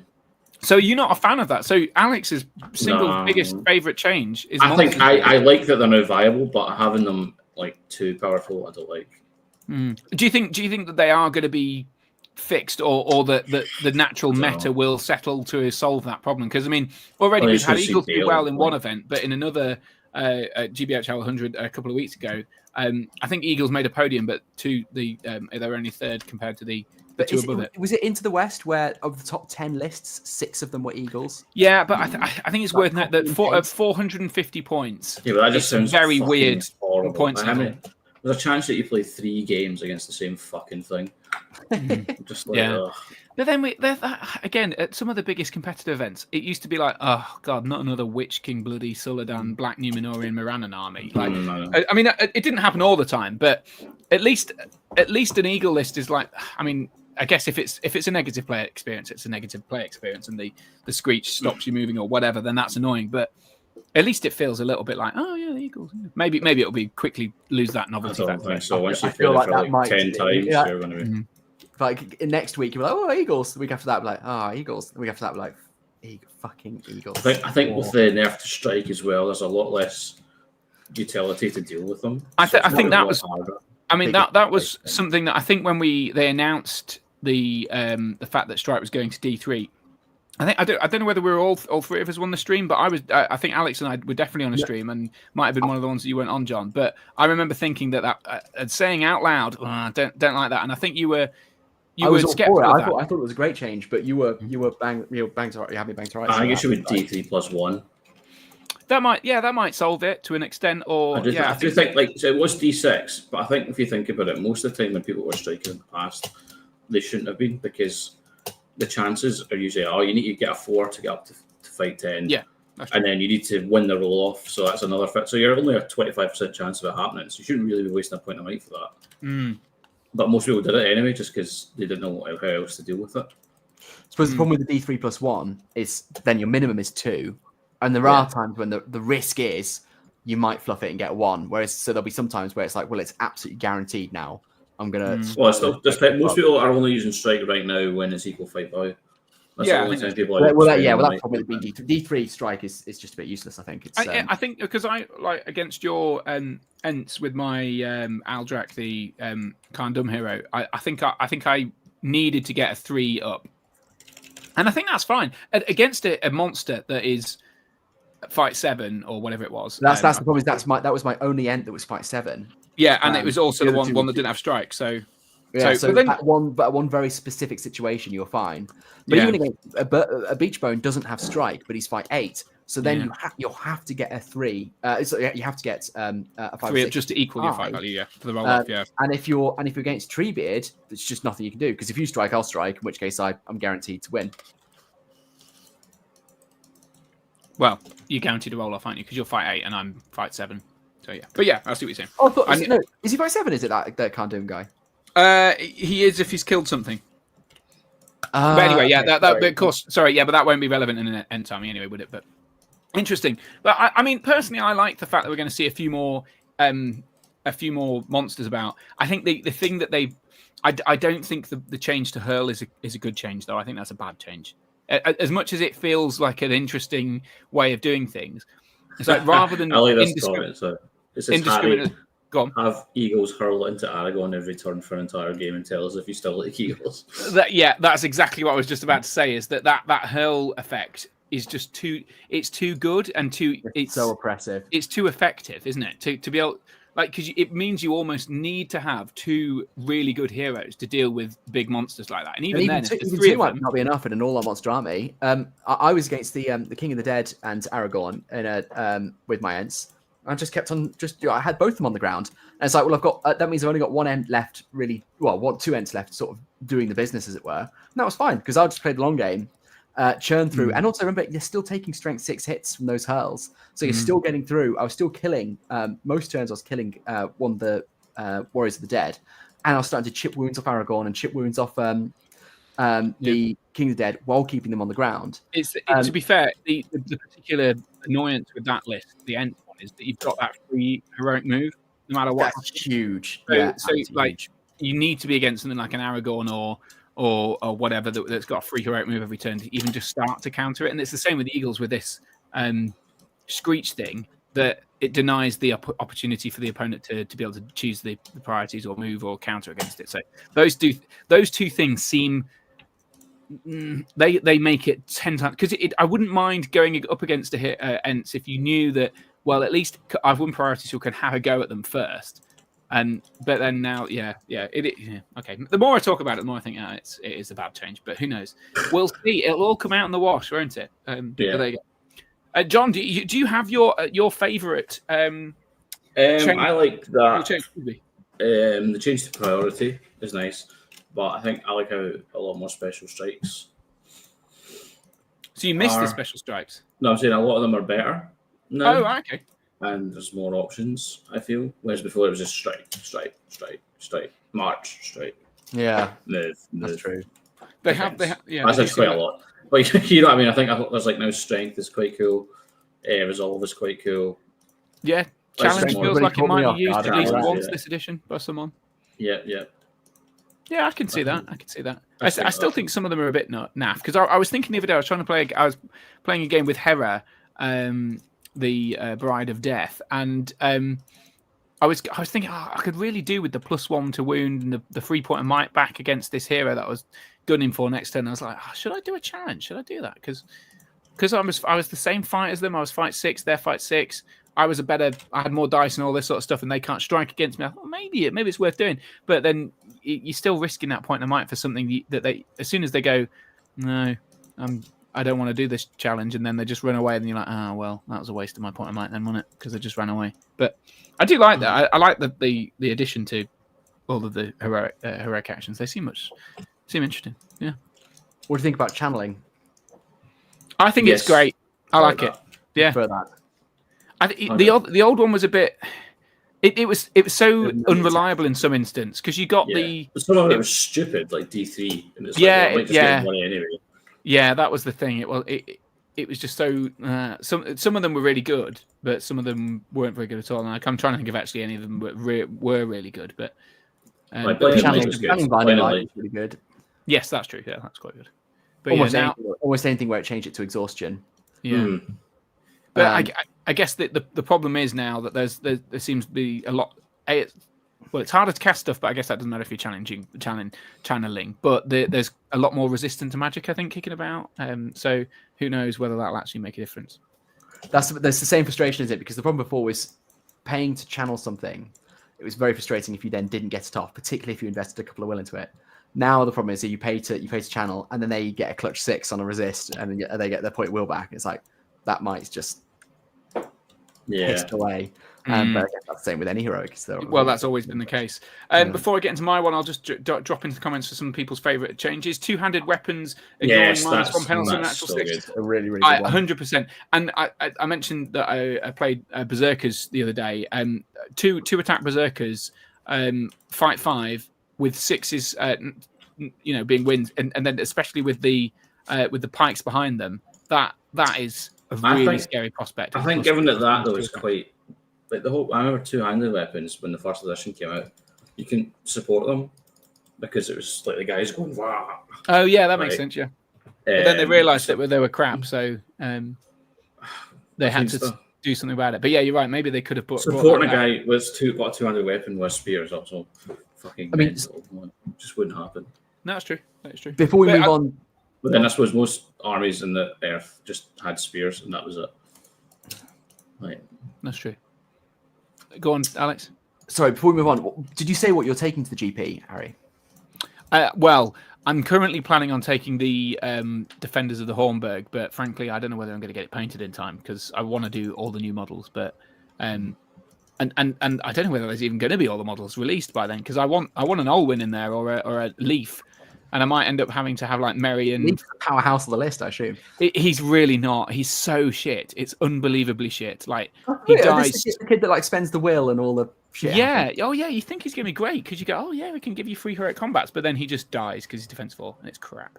He is honestly. 1 wound, is he? 2 wounds, 1 fate, I think. So, but he still dies. He just dies so easily because you don't have anywhere near as many models as you perhaps once did, and it's just anyway. He's just a bit shit. But the problem is you have to have models because Helm can't lead troops. Hera's warband's full, and then at 600 points you've got to either have a captain or Leaf. And I thought a captain's a bit of a boring option, frankly. But anyway, so Leaf can lead troops. Oh, only 6 though. Only 6. I thought he'd be an independent hero. I thought that as well, but no, he's a little kid who can lead 6 troops. It's silly. It is a bit silly. But anyway, that's the plan currently, but I might change that. Who knows? We might go for something like Gandalf the White. Who knows? Let's just drop into these ones. Change to priority is brilliant, says Chris Baird. What do you think? Because I think this is somebody, I can't remember who it was. It might be the Green Dragon podcast that mentioned this. Change to priority it's a very psychological change to the edition. It makes no actual difference whatsoever. The only difference I can think of it making is it means that some people might incorrectly choose to take priority when it's no advantage. It's not an advantage. I find all it's done is added there's now a 10 to 20 second, sometimes longer, little bit at the beginning of each turn when someone thinks about whether or not they should be taking priority. And then all the rest of the turns, it's really, really obvious who wants to go first.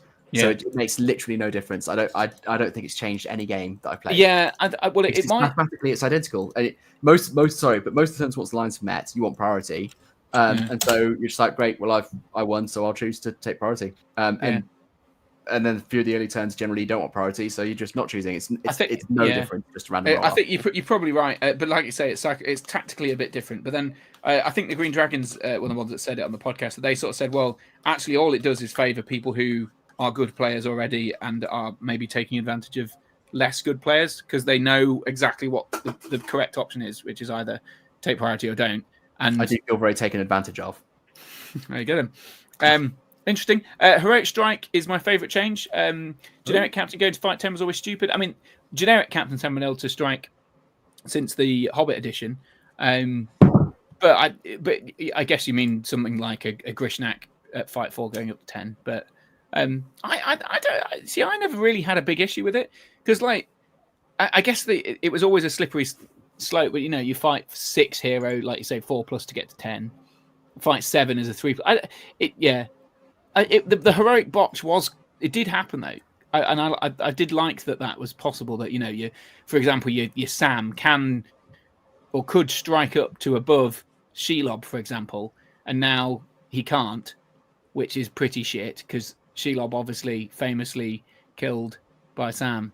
But he can still win the duel, I guess. But so yeah, that was interesting. But yeah, no, I'm not convinced. Chris, I feel like me and you disagree on all of those. But there you go. Interesting. Thanks for the comment. Fight. Jamie Alano says he'll drop an invite for the next one. There you go. That's your event in Sunderland. Frederick Schultz, base sizes in profiles is good, and base changes largely make sense. Yeah, I think so. Except the Bolgwarg being 40mm. That's ridiculous. You get the stupid sausage dog on a big oval base, but technically a warg is a 40mm warg. So there you go. So there's no actual base size for the oval silliness. But hey, I also the other thing that pissed me off about this, and I think a few people have commented about this, is that some things have changed base sizes for seemingly arbitrary reasons, and obviously because they haven't said, oh well, this is why the Watcher in the Water has changed base size, but it has. So the Watcher in the Water has gone from an oval to a circle base or something like that, which is really annoying if you've got a Watcher in the Water like I have, which has got resin sort of water all around it, and there's literally no way I can't get it off. It's stuck onto the base, so I have to either buy it. The Games Workshop, give me a new one. Well, but I don't want their one because their one sucks. I've got a decent sort of. It's made of the old metal tentacles with a plaster of Paris head. So, really? You got to show that to us. Have you got a handy? Hold on. Got a handy. Have you got it handy, not a handy? Although, actually, if you've got a handy going spare, So it has been. John, you've got a model with a personally molded head somewhere around, haven't you? Yeah. I almost knocked it off then because I pulled my headphones. So there you go. This is my thingy. So he's on his oval base, and it's using the old metal tentacles. And there he is. Look, the resin's not perfect. It got a bit crusty at one point, but that I'm sad that I'm gonna because that's on the. It's literally. I don't know how I'm gonna separate that off the edges. I'm just not gonna be able to. I think the Games Workshop support asking them how. They'll be like, oh, I don't know. You can just keep using it and hope that no one notices. Yeah, I don't even know. To be honest, I haven't used. I don't think I've ever used it. Oh no, I did use it at the at one event recently, but I can't see myself using it often, to be honest. But yeah, that's annoying. And the same with siege weapons. I've got a load of trebuchets and catapults, and now they have to go on a base. They never had to go on a base before. What size do they have to go on? The Isengard? It's like I don't know, just large ovals of some sort, but. It's like, oh, God, I don't want to have to do that. I have to buy extra bases. I have based my Isengard catapult ballistas. I don't want to have to read them. Well, I was going to say, you might have based it on the wrong thing because they've just arbitrarily added these things, even though they didn't come with bases before. So, but yeah. Anyway, that annoys me. So, but I do generally like the idea that the base sizes are included to make it very clear for stuff. So, maybe we'll finally find out what the Runish Wardrake is, on what base it is. Shock everyone, it's 25mm. Mark Hansen says, I like horses being not must takes and costed reasonably. Honorable mention for throwing weapons being limited. I kind of like that. Yeah, it's good. What do you guys think? Are these good takes? What limitation of throwing weapons? Well, either horses not being must takes and costed reasonably. 20 points for a horse. Weapon change is fucking ridiculous. Sorry, because I think the throwing weapon change is stupid. How come? Because now my Rohan Royal Guard that I gave all spears and threw away all the hand weapons are not viable. Yeah, that is really annoying. I think the other thing that's annoying is there's a lot of models with hand weapons, throwing weapons that they weren't visibly represented at all. Yeah. I don't know, can Wood Elf still?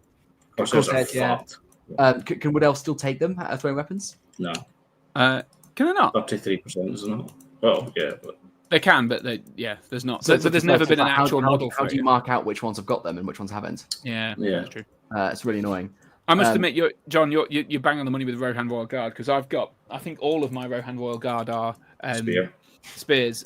But I did keep the hands or the arms. Although I've used some of them. It's not the arms with Royal Guard. It's throwing it. You'll have just the swords with no hand on it at all. Unless are you talking about mounted or foot? I was thinking the foot ones, but I don't. No, you're right with the.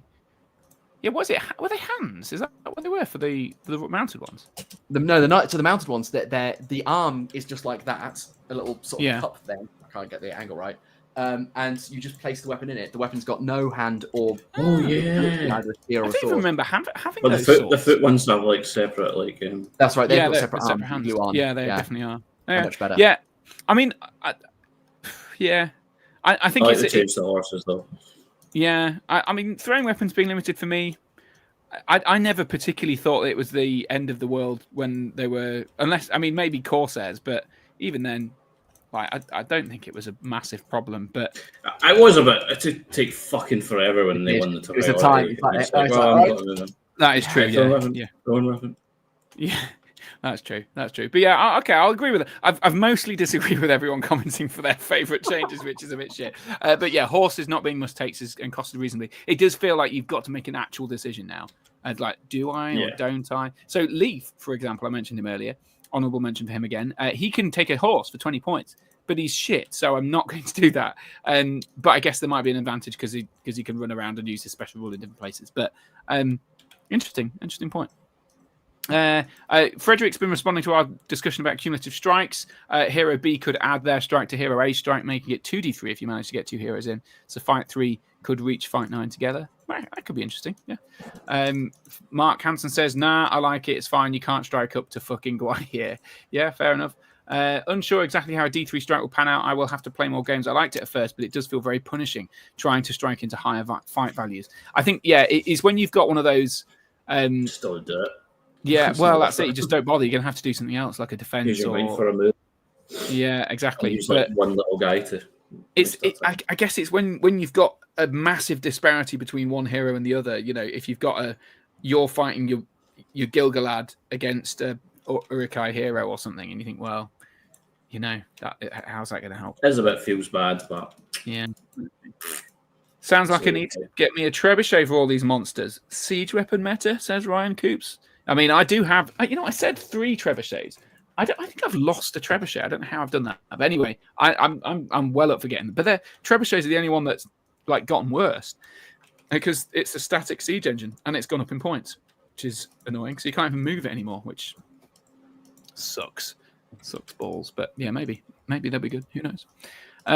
So I should probably say my favourite change. And I'm surprised. I was hoping that somebody else would say it so that I could just segue smoothly into it, but it's not. My favourite change is the dominant special rule, which neither of you mentioned. I think it's a really flexible addition to the rules, and it just allows. It allows those monsters to be all more powerful, which is great. But it also allows your heroes to be really good, so your Saurons and your generals in general, and it gives that flexibility for some armies that perhaps are weaker in some ways to gain an advantage in others, like your Wildmen with the Flaming Brands get dominant 2, and your Rohan warriors in my list that I'm going to be running at GP potentially get dominant 2, and it's stuff like that you think, oh god, these guys, they're so crap, they're only defense 5, they're all going to die, but each one is worth more at the end, so it feels like if you're holding on to the bitter end for those guys, and I really, really like that sort of stuff. It just feels, and the same, the Fountain Court is another good example. They're the last bastion of defense at Minas Tirith. They're holding final. Sorry, not allowed shields anymore though. Yeah, but they don't have shields, do they? So I can understand that. They do in the books. Well, maybe they'll get a shield option in the 3rd book then. But either way, I like the idea of dominant being just it feels very thematic that some people does. are just simply better at fighting and holding on to something than others, and I love It's, that. it's not. I quite like it's about the but then there's having like the will to. Sorry, John. Oh no, you go first. Yeah, go on. I quite like it's about them having the will to cling on to the bitter end. That's why I like the defenders of Rohan, defenders of Helm's Deep having it, because it's like even though they are outclassed by the Uruk-hai, the fact is that it's a last stand, and unless they are completely overwhelmed, they're going to cling to whatever it is they're trying to hold. Yeah, I quite like it. What were you going to say, John? Yeah, but then I was going to say the opposite of that is also true, where it's completely mental. Like an absolute mental homeless man with a flaming brand. Oh, he's fucking hard as like. I mean, sometimes, but I'm holding fire. I bet. Fuck off! You just take your sword and shove it in his face. Like, right, you should lose dominance for having a fucking flaming brand. Right, yeah, we've probably selectively chosen the ones that do seem thematically good, but yeah, I don't know. Flaming brand. Oh, it's can I give fighting to the death? Oh wait, no, I've been stabbed and I'm dead. I would give another honorable mention to intelligence. It doesn't do a huge amount at the moment, but what it does do makes a lot of sense. And obviously, it just gives them so much more flexibility with new rules. The only thing is, it does that's one of those things. It's introduced a new, quite interesting balancing difficulty. So Hurl, we talked about earlier. Obviously, Hurl is absolutely incredible for Ents, amazing because their intelligence like 4 and 5 plus. I think I can't remember 6 plus the worst or 5 plus the worst, whatever. And obviously, trolls are like 7 or 8 plus or whatever it is. So your humble cave troll sits and cries in the corner. Sorry? Yeah, the cave troll has been constantly fucked over, hasn't it? Yeah, but still, it's just never been good, has it? Sadly, it's on a bigger base now, isn't it? Only with a bat. Wait, is the cave troll gone up in size on the base? Yeah, I think it's on. Yeah, it's gone up to a regular. Enjoy rebasing. Oh, really? The old classic cave troll. That sucks. Isn't it? It's the one thing I had going for it. Oh man, that is properly annoying. Oh, I'm sorry, dude. To break the news. I've got 3 bloody cave trolls up there on 40mm bases. Well, I've got 3 regular trolls, and I can't use them. And if anyone says wait for the 3rd book, I can't use mine at all until I remove the base. You have to. All you have to do is wait for a book. I have to do. I told you not to say it. I told you not to say it. My cat is looking very concerned. I bet. Well, that's that. Yeah. I mean, I can understand the intelligence. It feels like it was a good addition for some things, and but they may have applied it to for some things that maybe didn't think about the ramifications. It's just a really interesting challenge for them to balance. But that's the same with any characteristic they introduce. I think intelligence is universally good, and I thought it was a very brave thing to do because this is a time when like the pressure is like simplify, get rid of the RPG-ish elements. Let's make, as John would say, and I think rightly say, make the games more like tabletop esports. But they were like, no, we're going to introduce what is very much, it's probably one of the most RPG-ish elements they've introduced to the game so far. An intelligence mechanic, a whole new characteristic for them to list in every profile, but one that's going to allow them to do some more interesting and sort of themey things. And I'm assuming that when they come to do new narrative supplements, and there's things like the Fellowship having to work through certain scenarios, if they'll be able to interact with things, and it will require them to do an intelligence test to open stuff or find stuff, whatever it is. So some of your heroes, Pippin is not going to be the one for that job. You're going to want to send Gandalf or Legolas. I think that's great. I think it's a really fantastic change, and it fits the game perfectly.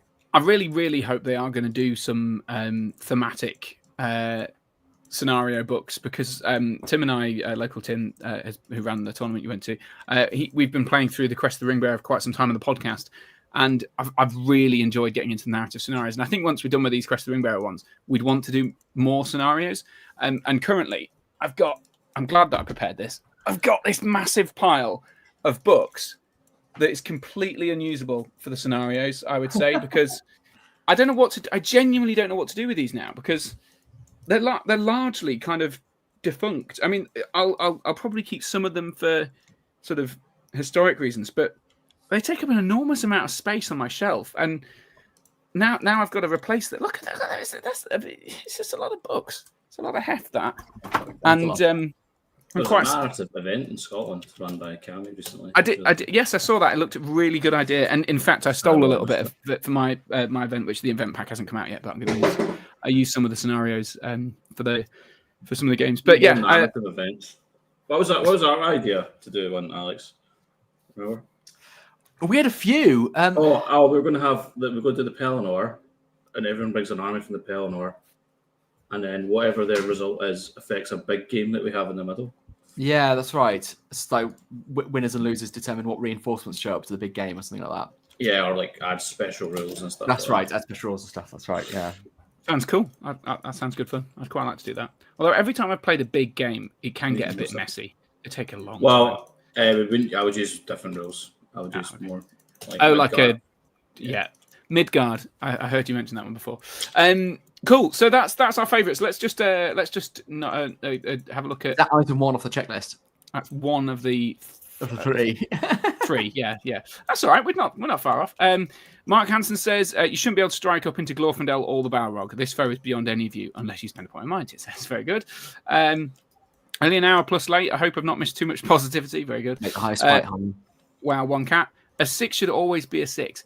That if that's referring to heroic strike, I like that. But if it's a D3, D3 strike, except if you hit the 6 and then you've gone up to fight plus 6. I think he's referring to, correct me if I'm wrong, but I think he's saying it was in reference to the two-handing rules. Yes. And the fact that a 6 means you don't lose -1. And I think this is saying, like, because in other games, they say, like, you know, a 6 always succeeds or 1 always fails, regardless of the modifiers. Okay, well, yeah, that's fair enough. If he isn't referring to the strike being D3 except for a 6, I quite like the idea. If that's his idea, and I've just because if you think, you know, your Can fight you choose 3, that, or does it have to win? Because what if you're in a situation where you want to lose the fight for like we just don't strike or something? Just don't have to strike. With your fucking two-handed weapon, do you have? I think it all. I don't know. I think it's probably worded in such a way that, you know, you will win. You have to win, but because I think they did something similar. What was the other thing? You can't. Yeah, they changed the order of like stand fast and stuff, so you can't. So you have to do the hero or something. I can't. So there's a few things they've done to try and. I think they've done a few tidy ups to prevent that sort of gaminess. But yeah, Stephen Bonner says I like the idea. Still drown your orcs in puddles though. Can you? Yeah, can you lie down in water? I don't think you can go prone in water in the new rules. No, I don't think so. I may be wrong. Double check it. I like the idea of the new fight value spread, but lacking the books to see the full profiles yet, and hearing some of the contentious values on some profiles. I mean, I think it's just shifted up a bit, hasn't it? I think a lot of stuff has gone to fight 4. So what used to be the kind of common troops for fight 3, now I think there's a lot more fight 4. But it's what's been left behind that's the problem. Yeah, like you say, the Rohan warriors. Rohan really. I mean, I'm not saying they should be as high a fight as Gondor. The problem is that something they've just been too heavily nerfed. But I mean, we were talking about this, John. So I was just saying, I don't understand why they capped fight value at 10. Yeah, it should be like. I would have just unlocked it. Yes, I believe that was in your Cast It Into a Fire podcast. Check it out on Apple Podcasts, Spotify, and other podcast servers. But yeah, it was. Yeah, I think that's fair. But I don't mind it being capped at 10. But I mean, it does feel. I can see the point being arbitrary. But back in the day, I guess the reason was to level things off so that, you know, fight 9, if it struck, it went up to fight 15. That would be silly. Why? Yeah. Don't know. Because it gives everyone. If Gilgalad's striking, he should be striking even better than a fucking. Well, I've always liked Lord of the Rings because of the chance for the little guy to change the course of history. One of them can still fluff a strike roll, right? Yeah. Yeah. But so then Gilgalad could roll a 1. Do you mean like not roll the 6 to win the fight? Do you mean that? So instead of them both getting both getting 6s and both capping out at 10, when one of them was fight 9 and one of them was fight 4, now you'd have to have one of them basically completely fluff it, and the other one so you have to get 1, 6, 1, 1, both go to 10, and roll off. So you still have that chance. There's more chance of a lot. I think the problem is that it's not even about the strike for me. It's about the range of fight values. They tried to redistribute it, which was an admirable thing to do, but they don't have enough numbers available. And And why just aren't enough numbers? Yeah, basically. Why shouldn't Gilgalad be some stupidly high fight? Like, why shouldn't it be fight 12? If the but like comparatively, I don't think 9 is very good, isn't it? Like it's it is very good. because there's still congestion, the lower numbers. Yeah, maybe. So now you've got Uruk-hai Berserkers, the same fight as elves. Like, I get that Berserkers meant to be good, but they're not meant to be elves good. Well, in the film, they do smash the shit out of those guys on the wall. That's true. They do. They So- do. Yeah. Oh, what the elves? Yeah. Yeah. Fair. But you see what I'm saying? It's like there are. If the elves had actually been at Helm's Deep, they would never have won that battle. I mean, if we talk about the stat, if that's our metric, well, I can't imagine a Berserker matching Theoden in a fight. Theoden kills hundreds of Uruks, but they both are now the same fight value because there aren't enough numbers for them to go to. Wait, isn't Theoden in fight 6? Is he still fight 5? Still fight 5. That sucks, isn't it? Yeah, that's why he's fucked. Fight 5 and a D3 strike. He's just completely fucked. Fight 5 and a D3 strike. Gambling's also fight 5. Oh, Gambling used to be fight 4. Did he? Yeah. Yeah. Oh, so it's captain level, so he went up from 4 to. So he has gone up, but still 5. It's well, with all the changes, I don't think it's ideal. But Interesting. I think we've probably hung around too long on this topic if we want to get through our profiles. So I'll just if we want to get through all the messages, yeah, that's true. Yeah. Not Not being able to stand on objective markers is a great change. Now there's a reason to make cool objective markers as a fun hobby project. Yeah, I mean, to be fair, I think I had a period where I had loads of cool objective markers, and then people started like standing on my objective markers and like, oh, can we imagine that my model's on top of your? And it's like, yeah. Fine. And then you end up having to go. Yeah, I always said that was stupid, but everyone thought I was being a grumpy bastard. Yeah, I know. I think it as long as it's clear. Yeah. The only thing I may be wrong about this, but I think war beasts can't stop, but can they stop on top of an objective marker? Because it seems like they apparently can, which would make the whole point a bit silly. But anyway, it's still interesting. Karnite says, what did the three of you think about the War of the Rohirrim? John, have you seen it? No. Alex? I thought it was fine. Yeah, I think slightly better than fine, but not much better than fine. It was good. Better than the Hobbit films. Harrison UTV says, moving on. I like the little side quest VPs and some Better of than the the first Hobbit film. Sorry? Better than the first Hobbit film. Yes, definitely better than the first Hobbit film. Hated the first Hobbit film. Definitely better. Did you like the first Hobbit film? Like the songs. That was alright. Yeah, I hate the songs. I think the problem is I don't really like the Hobbit book. I think it's too childish, even though it's a children's book.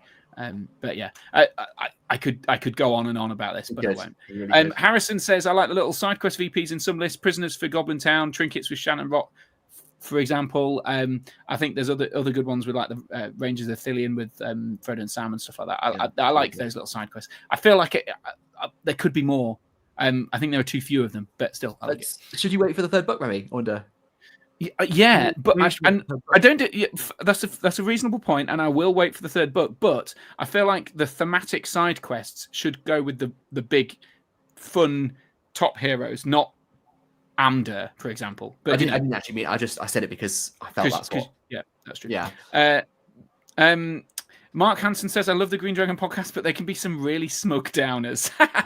Mark, that is really throwing shade. I actually think if you listen to their latest review of the edition, they're really positive about it. I think Kylie's a little bit down on it, but I don't think they're downers actually in this edition. They seem pretty chuffed about it, so that's good. Frederick says, maybe Sam should have a special rule making his strike D6. That would be cool, and I would like that. Farms Tabletop, priority isn't mathematically identical due to draws and abilities that let you modify the roll, but it's mostly psychological, but that is also okay, I think. Yeah, I mean, obviously, yeah, draws and abilities to let you modify the roll, but sure, I get that. But as you say... It could also have been applied to the roll the way it works before. Yeah, I agree. They've removed ovals from all non-siege engines except Smaug, who comes with an incredibly large, unique oval. Removed oval... Yeah, but why, Frederick? Why is I don't understand why you would want to do that if you've got a lot of people who've modelled their models in a certain way and have done for yeah, but bands. Why? If you've got 20 for the bands, it just doesn't make any sense. Fucking great, thanks. Well, I just don't get it. If someone has owned a I don't know, I can't think of a good example, but Watching the Water for 10 years, Why would you just be like, fuck you? You have to put in a new base. It just seems like a horrible thing for them to do. Yeah. It's so cruel, isn't it? It is. It genuinely feels cruel to me, like, and unnecessary. Because it's not as if it's a massive game-changing thing to go, oh well, it's now on a circle. A slightly bigger base. Yeah, or like, a circle now. So I mean, I know ovals have slightly unique ways of moving and stuff like that, but even so, it's I mean, just if you showed up with your this ball kit just on stupid the wrong work base one. size now, I would spit on you. You would spit on this. I'd spit on you. I'd spit in your face. Oh, that's not very nice. No, That's very harsh. Actually. sorry. It's just Is Bog still on his mad oval? Yeah. Stupid. Well, as I said Yeah, earlier, why he's would on. you- And then- He's technically not, because he's listed as on being riding a Felwarg, which have a 40mm base, but the Bolg that comes with that 40mm, it doesn't come with that base. It comes with a ridiculously long sausage base, which you physically can't fit that model onto a 40mm base anyway. So it's crazy. Although to be fair, I bought Sorry, Radagast. Did you say? They haven't changed his base, have they? The Slayer, yeah, but he's a war beast, so a chariot. Sorry, so I guess that's what Frederick is saying, that anything that's not siege engine, I think he means war beast, siege engines, or. Oh, I see. Sorry, so it's like that if it's a different, if it's a different kind of thing. Those rabbits off a base, just. Oh God, imagine! God, it's awful. I hate the idea. But anyway, yeah, that's true. Frederick says your watch is too small anyway. Can't see it eating a mummock. Very good. Attach the watcher base on top of a circular base and build up the resin. Yeah, but I don't know what size the watcher base is. I'm not even convinced this one would fit onto said base, because it's this. I don't. But also, why the hell should I have to? I did that modeling project years ago. Why should I have to go back and model something and just to change my backlog or whatever it is? It just makes me sad. It just makes me sad. 130mm. That's massive. That's big. 130mm. That's enormous. 130mm round. So that's you're not gonna be able to see this. That's that big. Up to that line. That is really big comparatively. So maybe he's right then. Maybe you can just put the old base on a new base and build the resin up around it. Because this is 12 centimeters long at its longest thing. So it's not even. That's a huge base. God. Anyway, that's interesting. Julian says, agree that berserkers should not be able to get support. They are going berserk. They are not part of the battle line. Yeah, fair enough. Carnate says, I love how the Gundabad catapult troll still has no rules but no model and now has a gigantic base. Don't get me started about the stuff that doesn't have models. Okay, tell you what, let's start about it. Can I just point that this is only a mild diversion? We've already had quite a few. I'm going to just get it. It might take me. Just talk amongst yourselves for a minute. Just talk amongst yourselves. Hey, John, how's it going? Ah! Why have you done this, Harry? Why have you left us to our own devices? Yeah, I know. It all went very wrong very quickly, didn't it? Here we go. This is the profile that has given me the most frustration out of the whole book.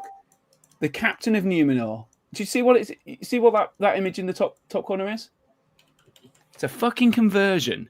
Yeah. It's not even an actual model, and they've gone and put it in the book, even though they've made a big thing about going, oh, well, we don't want you to convert things because we want it all to be WYSIWYG and use our models. It's like, why have you put a conversion in the book and then taken my bloody banner away? Bastards. Yeah. Anyway, absolutely mental. Some of the stuff is just, I mean, these are the sorts of things that I was going to say for the grumbles later on, but my God.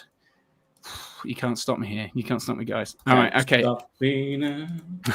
Controversial maybe, says Manic Tea Drinker. I like the dropping of special strikes, too much bloat, and also we don't see stupid things like Goblin Town converted to all pickaxes. But I thought Goblin Towns could have pickaxes, couldn't they? Yeah, he means like all of them. Oh, every single one of them. Yeah, fair enough. Okay. Yeah, I guess that was annoying when you saw people who'd converted their bloody elves to have stupid weapons like hammers. God, who would do that? Some pretentious. What an absolute twat. Out of interest, so your hammers are now just elven blades, or elven made weapons. This edition is great for me. Your hammers are cool. I like them. I thought it was great, but I thought it was better when you'd taken a massive sort of tied your hand behind your back to do it. It was really good. It was fun, but now it's even better. Got my elven made hammers. That's great. Frederick says Rohan should have 66% throwing weapons as an army rule, or at least 50%. But then again, of course, that would mean that you'd have to buy different boxes or buy multiple boxes just to get your spears. So that's probably why they've done it. But I agree. It would be nice to see all of them throw. At least with Rohan, you can say if they've got spears, they've got a threat. You can do it WYSIWYG. Yes, that's true. I'm not so fussed as long as there's it's the only thing that I was fussed about with that rule was where there were no ways of visibly representing the throwing weapons on the model. Yeah, but I think the point being, if you look at on Helm's Deep, there's lots of people standing there with throwing spears ready to throw them, and now that only a third of these people are actually allowed to have the spears. It's like all of the rest of them, they're all holding them and then passing them to this one guy who's allowed to throw them.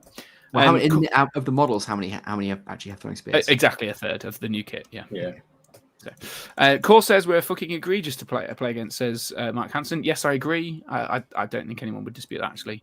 Any disputes there? No. I don't know. I quite liked it because my elves would just bump it.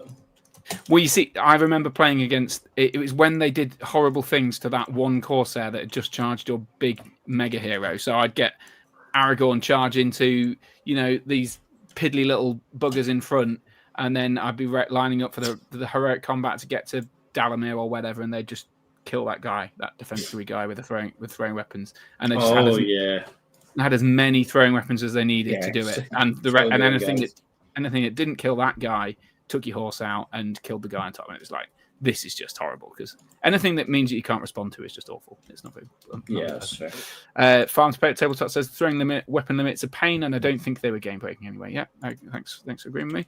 I did the same thing with my Watcher. I missed that it had to change base. Now for Wrath, now for gaming. You're in the same boat. I feel bad for you. Sad Watcher face. Dominant is class, says Mark. I agree with you, Mark. Thank you. Brandon says, I think the strike nerf disproportionately affects evil armies since they're generally lower fight and don't have other options like heroic defense usually. That's true. I guess they do have more monsters, maybe. Is that true? Maybe not. I don't know. They certainly have a lot of monsters. You could slot a troll into most armies, I think, can't you? So they help with that stuff. But yeah, it's true. Frederick says, Warhorns are great. Oh, yeah, that's a good thing. We haven't mentioned Warhorns. They've got, the dominance special rule. They do something with stand fast, and they've still got their courage buff. That's pretty cool. Do you think we'll see more of them? Because I quite like the idea of Warhorns, but you just never really saw them in the last edition. I remember I used to think, well, you got to take a Warhorn, +1 courage, that's brilliant. And then people were like, what are you doing with the but too expensive. So that was the thing. It was 30 points, wasn't it? Now it's 25 often. So isn't it? Is that right? I think maybe I'm wrong. But yeah, it depended on the army. Didn't it? I remember there was one game when I was playing. I think it was the Balrog with Riders of Rohan. And they were like, oh, why did you bring the horn kind of thing? And then just as fate willed it, there were so many rolls where I just, because the horn was there, managed to make the charge that I wouldn't have made before. I think they're probably, I think I remember someone with better, I think there was someone with better mathematical knowledge than me pointed out something like the +1 courage is much more valuable in some armies than it is in others. So it's basically worthless in courage 5. But at courage 3 to courage 4, it's a big deal or something like that. And so I guess it varied depending on the army. But makes sense, yeah. That may well be true, but I'm not sure because I'm not a mathematical genius. Flaming Brands are not dominant; they're pseudo dominant only for markers, not board edges. Yeah, but there's only one thing where you go off the board edges, so I think that's fair. I used the passing the priority in the last turn of the game, so Faramir and friends could double their value with dominant, win me the game. Yeah, and that's exactly, Chris. But the point is that it was a 50-50 chance of you winning that roll, whatever happens. Either you won it or you lost it. The only change is that you could choose to take. Yeah, you could choose, or you could have maybe made the mistake. If you'd have won the priority and made a mistake and forgotten to take priority that turn to double or given the priority to the opponent, then so that's the only thing. It's just adding that little bit of skill, which I guess is a difference, which is nice. The only thing I thought might have been interesting was if they made it so that you win ties if you'd won the previous roll, but if you hadn't had priority the previous turn, because then you could have known, you could have thought ahead, being like, well, I really want priority next turn, so I'm going to pass you this priority this turn, even though that might be a bit of a sacrifice, in the hope that I basically improve my chance of getting priority next turn. That way, I thought it was a bit of a shame that it's whoever won the roll, because that brings it back to just being a sort of mathematical stalemate again. Yeah, it's true. It's true. Interesting though. Then I think Stephen Bonner is in next. He says Fountain Courtyard have shields in the film? No, they didn't. I've just checked. I just think Mark can't. I get it up on screen, but I can't be bothered. Okay, I will. I'll just to prove it, because otherwise people will dispute me. How do I do it? I'm always doubting you, Harry. I don't blame you. There you go. There you go. There it is. Look, there he is. No shield there. It's just standing there, just like a lemon. All right, and there we go. Mike Hansen says, I just think the strike has brainwashed everyone over the years. It wasn't part of the game at launch. That's true, but it was such a good addition to the game. I think it was a good thing that helped. But yeah, I never really played it at launch, to be fair. So I just had the magazines and hoped that I could play games, but never did, because I was sad. Grimdark Special Strikes didn't get introduced to the Hobbit Edition. But and I think Damien was making the point in one of the recent battle streams in Middle Earth that the good thing when Special Strikes were introduced, they'd made a big deal out of the fact that you can look down at your miniatures, and for the first time ever in the game, you can see you've got an axe, and that means that's more exciting because you can do picks and blah blah blah. I think the big mistake they ever did was allowing people to swap the models around and say, if as a model armed with an axe, you could pay a point to change it to something else. Why did they ever introduce that rule? That was the thing that broke the rule. If you just took it back so that nobody could ever spend a point to convert their models from axes to swords or whatever, then they wouldn't have had a problem. But you know, because I quite liked some models having axes and stuff. But you know, either way, yeah. Cave Trolls being on 50 mils is great. Why?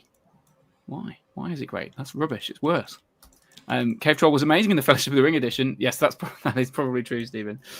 Boo, says Mark. Pippin, throw yourself into the well next time. Yes. I'd love a War in Gondor book that wasn't centered around Rohan. Yes. Brandon Ridge also agrees to that. Stephen says, Harry, keep the books. You can always play the old games again. Not like Alex will represent GW to take them off you. I see your point, Stephen. And for some of the scenarios, maybe I would. But realistically, I'm not going to ever play the old edition of the game in a sort of even a matched play context. I might do for scenarios, but other than that, I'm just going to forget. I don't have enough memory capacity to be able to know what the old edition is as well as remembering the new edition. It's a disaster. It's hard enough to remember one edition, isn't it? Well, exactly. That's it. And if you're like me and I just don't really play games other than this, then it's the only game I know. So whereas some people play lots of games, so it's easier for you to remember the differences and all that sort of stuff, I guess. But I don't know. Will you guys ever play the old edition, do you think? I can't see it happening. No, fair enough. Trolls Helligans. Even when, sorry, just very briefly, even when I think games get worse, I'm just like, you know what, this is where all the developments are. This is where, since I don't think the game's gotten worse, I think it's gotten better. Despite, you know, they're obviously it's never going to be perfect, but I'm just never going to go back because there's just no incentive to. I was thinking like some of the special strikes don't really make sense. Like stun is only clubs, but a hammer makes you fall over. Like, I'm pretty sure if I got hit in the head with a hammer, I'd be stunned. Yes, that is true. That is true. And also, sense. Why is it? I think if you got hit in the head with the flat of a sword, why can't you pierce and strike with a sword, which is what it was fucking designed for? Fucking stuff. I mean, it's a bit of an abstraction, I guess, but yeah, I get your point. Trolls hurling into their own heroes' combats because they fail an intelligence roll is hilarious. Can they do that? Can they hit their own troops? They can't hit their own troops. I don't think so. I think you have to choose an enemy model. Yeah, I think it's going to say if you fail the intelligence test, your opponent gets to choose which model. If you pass it, you get to choose which model. But I don't think it can be a friendly model. Yeah, I didn't think so. But I could be correct on that. Well, I'm not 100%. Grimdark Future says Alex is correct. God knows what about, but that was about an hour ago. We were when we were talking about his previous comment. Mark says Casting into Fire gets some great email correspondence. It does. To be fair, Berserkers aren't at Helm's Deep in the book either. Fair enough. The wall inexplicably blows up for no apparent reason. It's all fine. The films obviously added a lot of extra explosions for the fun of it, but that's fine. I think D6 with no cap at 10 might would have been better than D3. Still allows big swings, but it doesn't invalidate having a good base fight score. I think D6 with no cap at 10. We're talking about lifting the Yeah, for the strikes. Yeah, I'm just trying to sort of work it out. Yeah, because I guess fundamentally it doesn't change that Fight 3 hero still can't reach a Fight 7 hero. Now, whereas if Fight 3 hero against a Fight 7 hero in the old edition with no cap gave them a chance. Yeah, but it's just. But it was very, very outside odds. So it makes Strike, I think, less of an auto decide because well, if I was fight 7 and they were fight 9, if they were Gilgalad and I was I don't know, or a fight 6 or 7 hero, if I was Elrond or something, I'd be like, well, I might as well Strike because they'll probably get a 3. Statistically speaking, they can't get better than a 1, so we're pretty much we're pretty likely to roll off. Whereas if we were uncapped, you'd be like, well, they're still more likely to win it, which is right because he's Gilgalad, but he could fluff it and I could take it. Yeah, that's true. Yeah, I guess in the old edition it was more about taking the might away from the big hero because you think, well, that might well guarantee Gilgalad's strike or whatever, but it's I don't know. It's maybe that's not more worthy of climactic and exciting though, is it? No, true. Frederick Schultz is wrong when he says the first Hobbit is the best Hobbit. All the Hobbit films are filmic diarrhea. Says Mark Hansen. Totally agree. Excellent point, Mark. I'll do that for a lot longer. Totally agree. Siege engines need directions. All of the units don't. Yeah, I suppose. Siege engine shouldn't be in a skirmish game. Unless it's a siege game. It's not. It's a strategy battle game, John. No, it's a skirmish game. John says this about every game he plays, though. So. Yeah, that's true. Well, you can't take months to build a trebuchet. Yeah, here we go. I'm sort of plonk this trebuchet. Well, to be fair, they have changed that because now it is a static thing, so you cannot move it. Yeah, but so how did they get it there in the first place? Well, I mean, have you ever played Age of Empires where they bring a reconnoiter? Let's take everything off the end of that board. Let's bring a trebuchet. I think the problem here is that MESBG isn't a literal representation of war. That's shit. Yeah, I didn't think of that. That's true. Yeah. There's no orientation for circle bases, says Frederick. Ovals create problems for movement orientation. I don't think they do. You just move. If you've got if I go, that has to be 6 inches. No more than 6 inches away from the thing, then you just do that. You could move a little bit like that, but as long as that's not twisted over, it's fine, isn't it? I don't know. Maybe.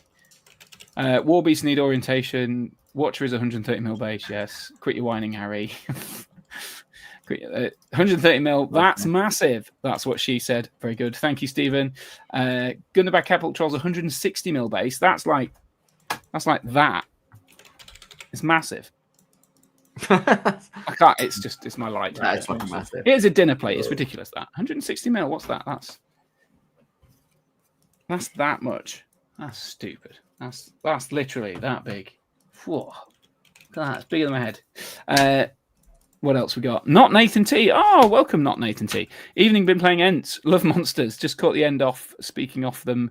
Do you not like them? I don't think it's we don't like them. I think we're worried that they might be a bit overpowered. Is that right? Yeah, I like them very, very much. I love Ents. Yeah, I feel like some of them might have gone a bit overcorrection. Now, my problem, because we were talking about this earlier, and it was an interesting point, which was that will they get rebalanced?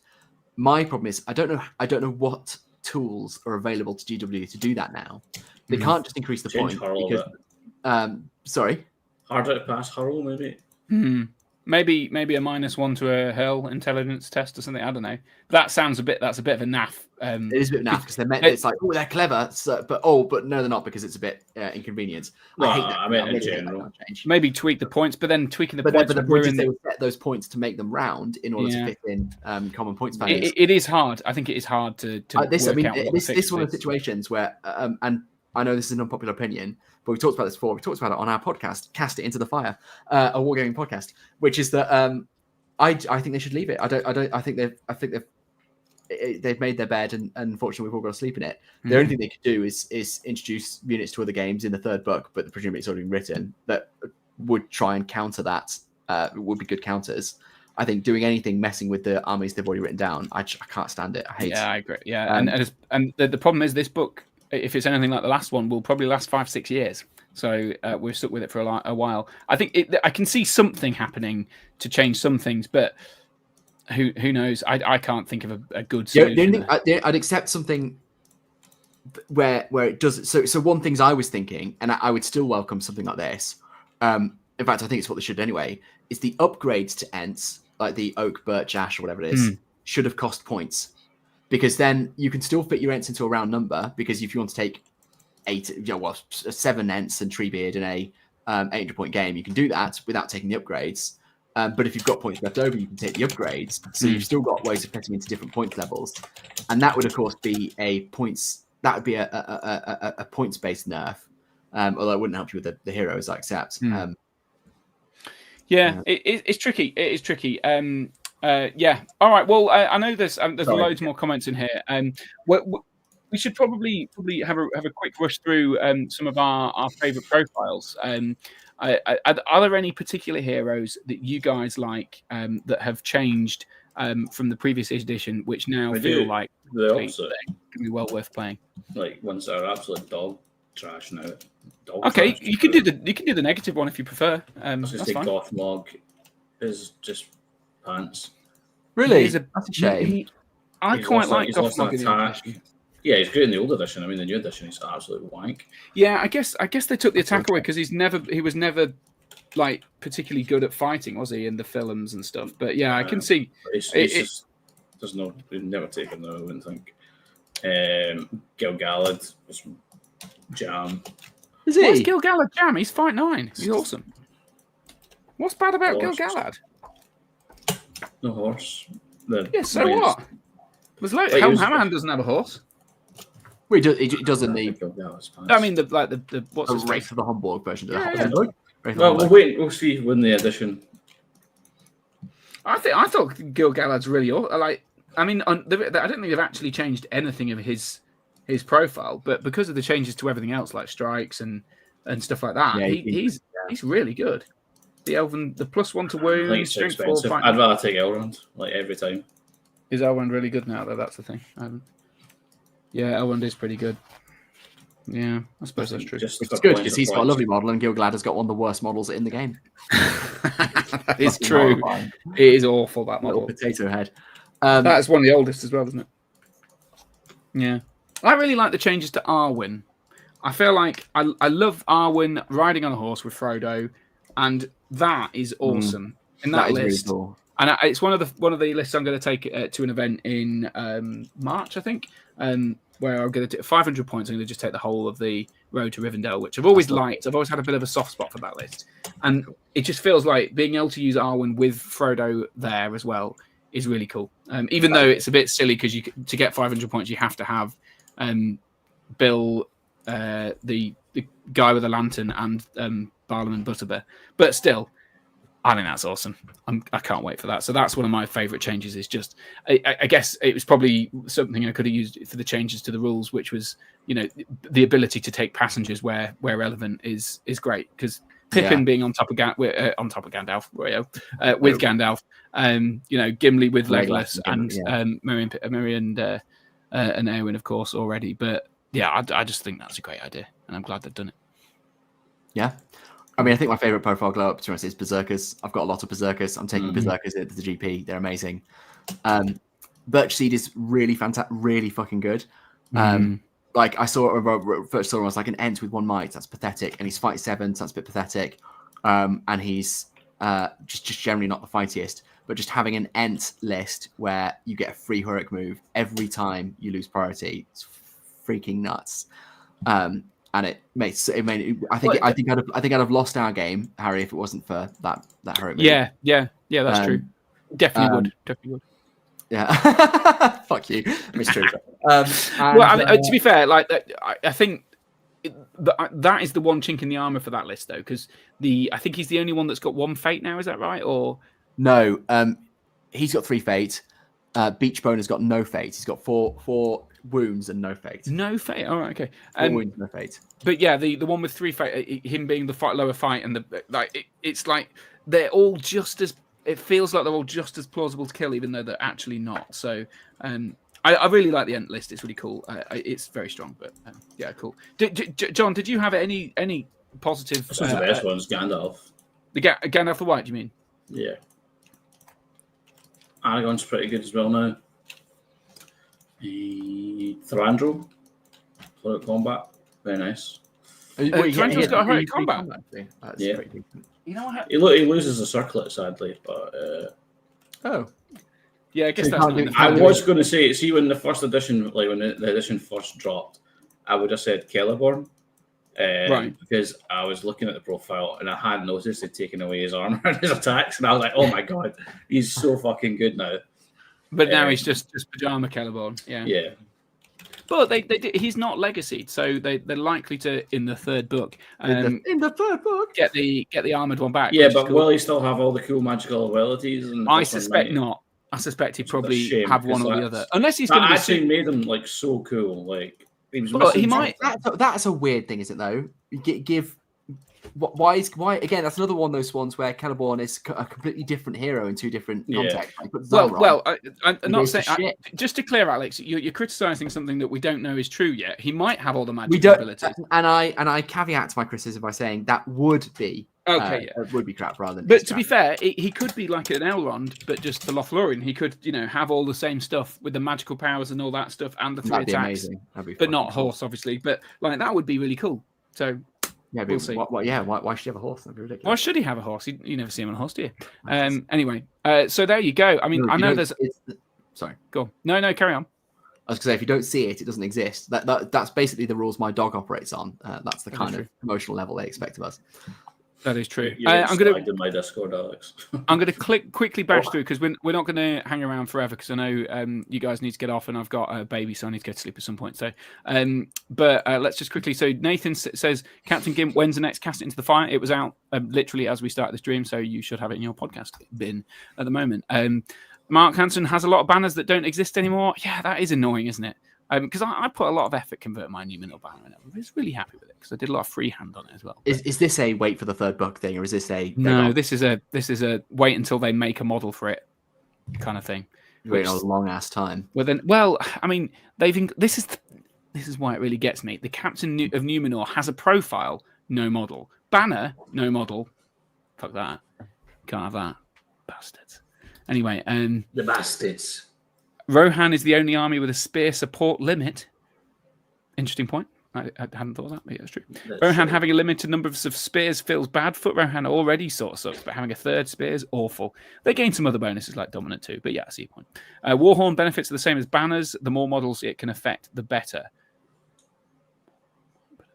Yeah. So I guess you want a Warhorn when you're at really high points, but not at low points. Is that what you're getting at? I guess that's true. Believe there's one Citadel card carrying the Steward's Shield in the extended edition Osgiliath scene, but that's a Citadel Guard, not. And it could be an Osgiliath veteran Citadel Guard, who knows? But not fancy. Annoyed that Gil-galad's lost his shield, even though in the book he is pictured with it. In the book, he's pictured. Is he? Oh yes, as in the actual scene in the movie. Has he got a shield in that shot? That's cool. Didn't know that. There's that. There's an extended. Doesn't he briefly? Doesn't he literally? Yeah, he does. There's a picture in one of the books where he has. Oh, there it is. Yeah, there it is. There he is. Unless now, is that the guy to his left holding that shield? That's him. It's a special shield. Look, it's a fancy-looking shield. To be fair, yeah, that's a shame. Oh well, bless him.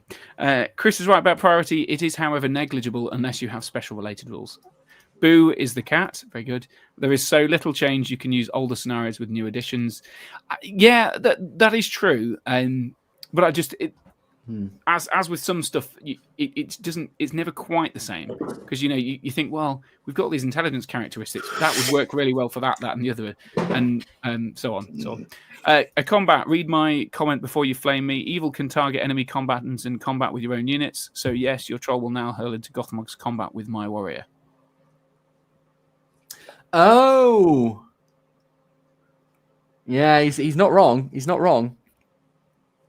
What? Because earlier he said, "Oh,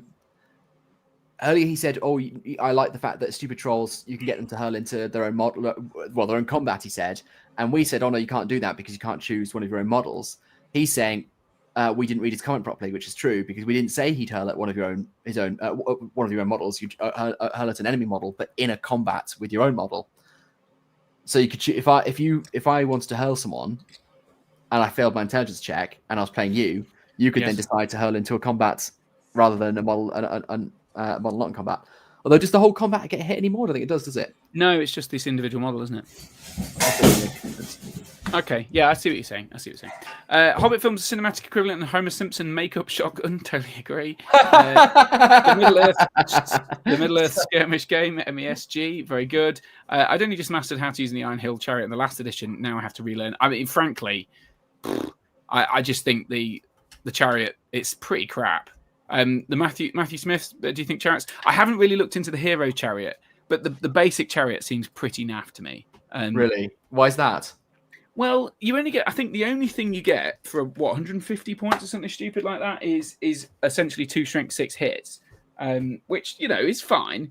But then it's like fight 4 and not very many. It's just going to lose its combats and twice and then get killed. Is that the only chariot left in the game, the Iron Hills one? Well, no, because Radagast's Sleigh now counts as a chariot.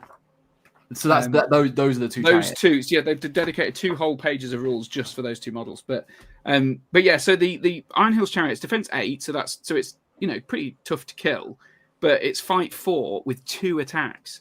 So yeah, that's pathetic. It's almost never going to win a fight, and so it'll just block a big bit of area for 4 wounds. So for a few turns, plenty of turns, but a few turns because of the changes to chariots. That's fine. And it's a change to the way chariots work is that it's all like one profile rather than you having to hit the guy and do in the ways and hit them out or not hit them out. So it's like all just Carter chariot.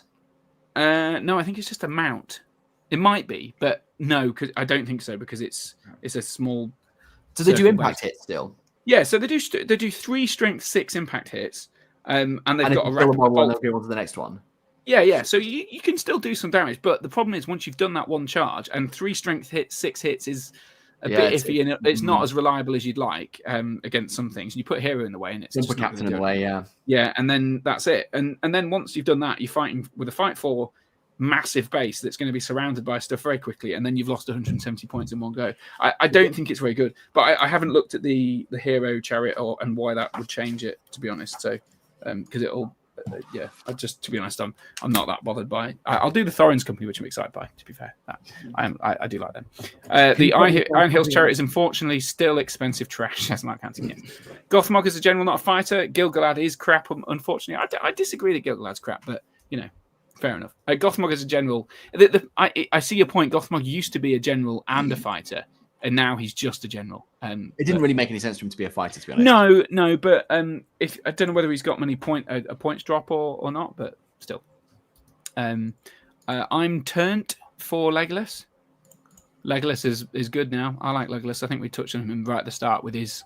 He's annoyingly good. It's the same thing. And I think there seem to be a few of these negative play experiences which people are talking about. And I think Legolas might be one of those that you just charge into him and he just shoots your horse. And I think it was watched the last edition, not for that. Maybe, but in the last edition, it was very very rewarding when you charged him and you got him, and you're like, right, Legolas, you're fucked now because you 2 attacks, defense 4. Yeah, but a good player you would catch him. Yeah, maybe, but then the more he's moving, the more less effective his shooting is and stuff. So I think now he's just like, well, I'll just stand here, shoot at you until you charge me, and then I'll continue shooting while you charge me, and you're never going to kill me. Does he do the 3 shots if he's engaged? Yeah, he can do literally 3 shots at who he's engaged with, and if he kills the person he's engaged with, he can use the rest of the shots at other stuff, or he can shoot out of the combat he's in into other people. So it's just that is it's a bit much. It's a lot. Because he showed up. He was not uncommon before. I mean, did he need a buff? I don't think so. They've changed him from being a sniper to so that he can no longer snipe the banner from, through the lines at the back, or your general like Denethor or whoever from right at the back, which is fine because that was annoying. But now it's although it feels more thematic in some ways, it's not. I don't know. It's potentially worse. I don't know. Well, you never see. I can't picture how that works. Like you don't see. In the films, Legolas firing a bow whilst someone's hacking him apart with a. Well, sword. If you think about like Amon Hen. Yeah, I was thinking Amon Hen sliding down the, when he's running down the hill and he's stabbing people in the face with bows and then shooting straight away. So he goes bam, psh, bam. So it's I feel like my view of a combat, my view of two people being engaged in combat is a bit different. Like, I feel like that's, you're striking one another, you're fighting for your life, kind of like that. Okay, see, next time we're out, Alex, you stand 5 meters away from me, and I'll have a knife, and I'll see how fast I can stab you. It'll probably be a second. Well, that's my point, exactly, isn't it? That's my point. Yeah, but I guess the argument here is that Legolas is so adept with not just the bow but the arrow that he can stab you in the eye with the arrow, kill you. But he's got to stab you in the eye first. He's got to stab you in the eye first. But he's like doing that as part of it. And I get your point. It feels a little janky. It took me 3 shots. They could have said, like, when you're in combat, you can fire 1 a shot, and it would still have been a really great buff and something very unique to him. But to just be standing there, completely ignoring whoever he's been charged down by. Hold on, like, I've got to give a second. No, you're not wrong. You're not wrong.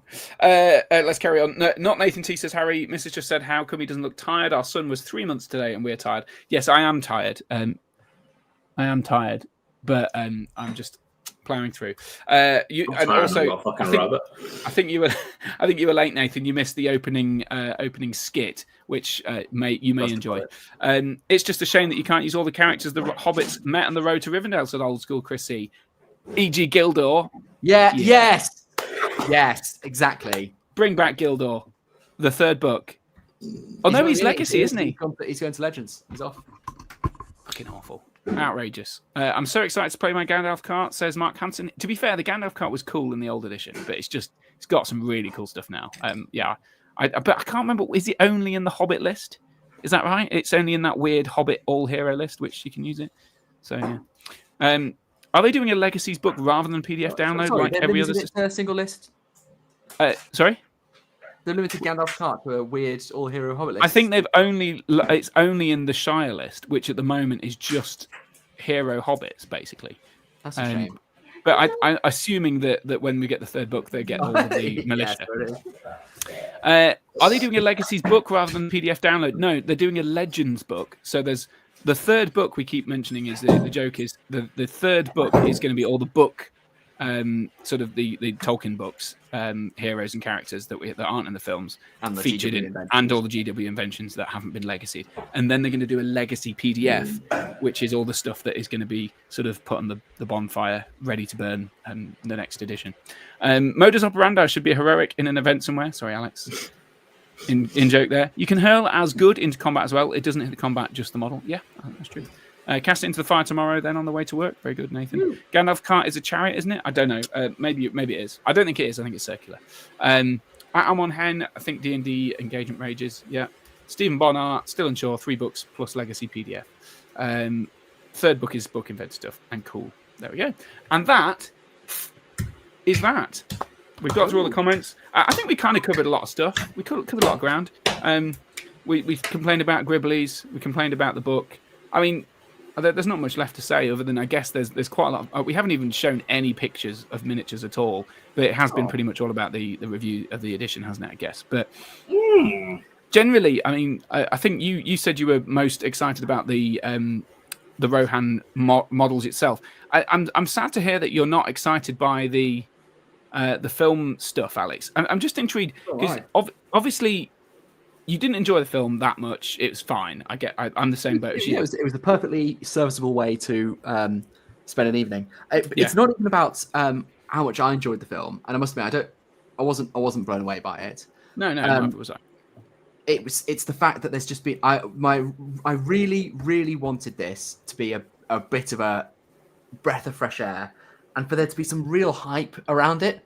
I was died really.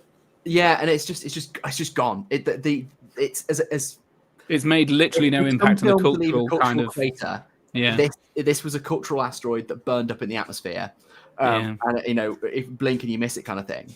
And I'm a bit bummed for 2 reasons. The first is that I am concerned about what Games Workshop is good, how they'll interpret that, and how much they'll invest in the game. I think if it had been a slam dunk, or it didn't even need to be a slam dunk. If it had just been, if it had been a not a bomb, if it had been a perfectly serviceable box office take, then they might have thought, well, there's enough interest in this to keep it going, and the studios will think there's still life in this franchise. I'm really concerned that the opposite has come through.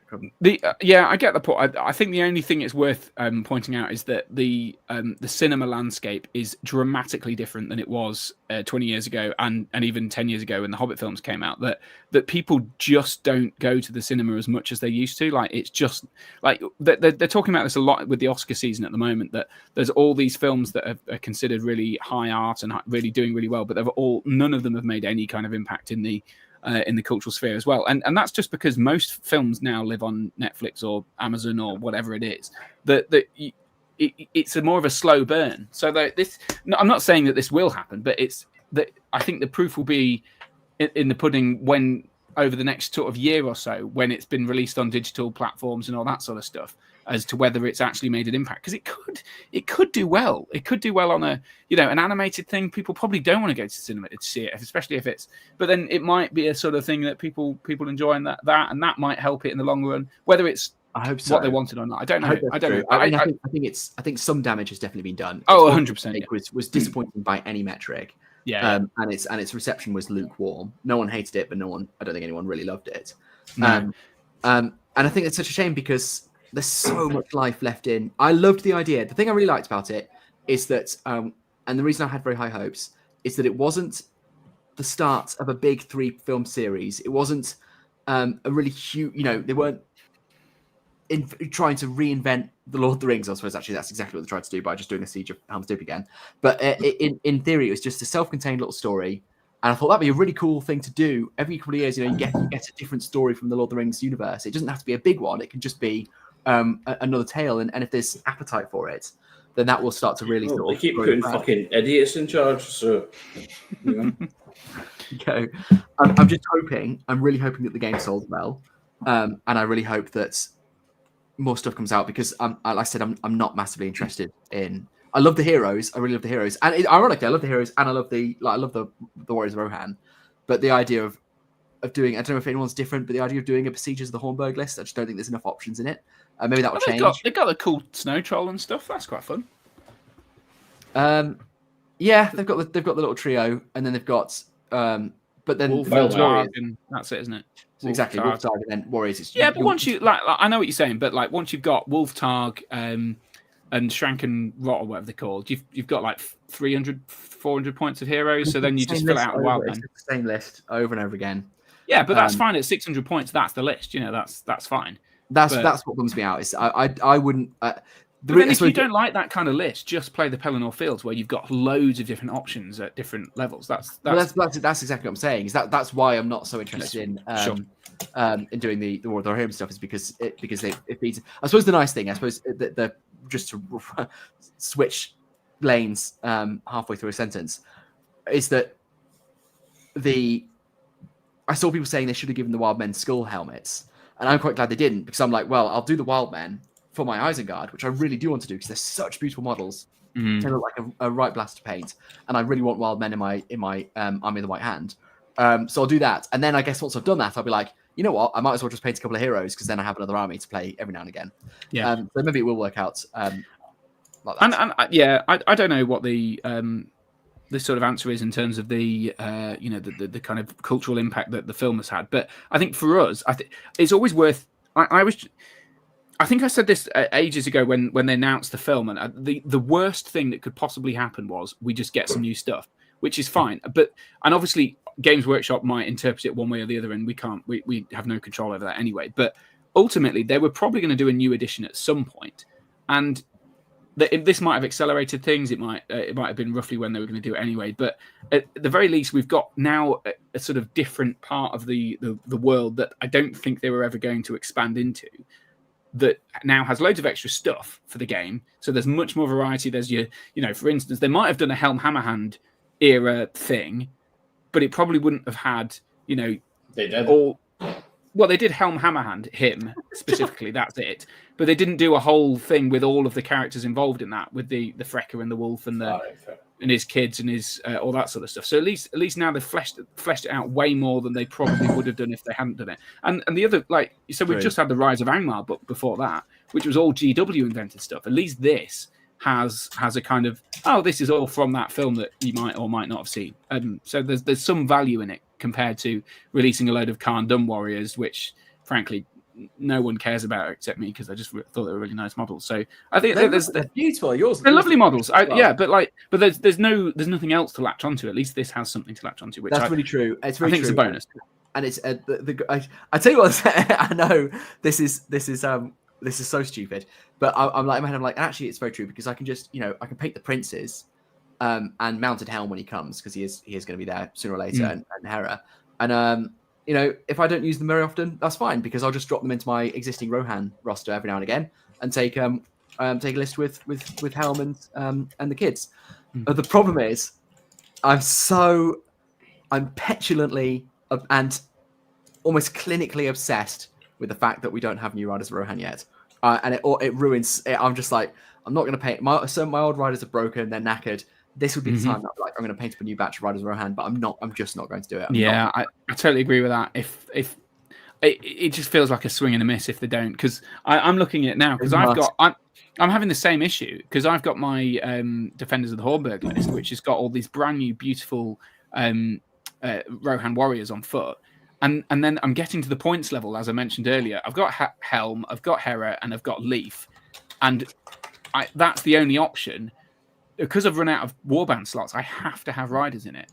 And there's the basing thing. So I either take my old models and put them on the new bases to match the helms kind of thing. Or I take a new... or wait for the new ones or something. Anyway, sorry, I got distracted by someone saying an image is frozen. I don't know what's happening there. We're moving. I think. Yeah, we're moving. Okay. It seems okay. Someone says that it's not loading properly. It comes out right. Okay. I'm sorry if it's not working for you, but hopefully you catch up, Belgoroth. Anyway, so sorry. I think I was saying that basically they should, and surely they will. Surely they will. It'd be nonsense not to. Having a helm, Hera in plastic, all of these new plastic heroes, and then the lovely Rohan models on foot, and then no plastic riders. Just they've got to be really holding this ace up their sleeve and just ready to deliver it and be bam. Here we go. Are they? Do you think? What do you think, John? I think that's it.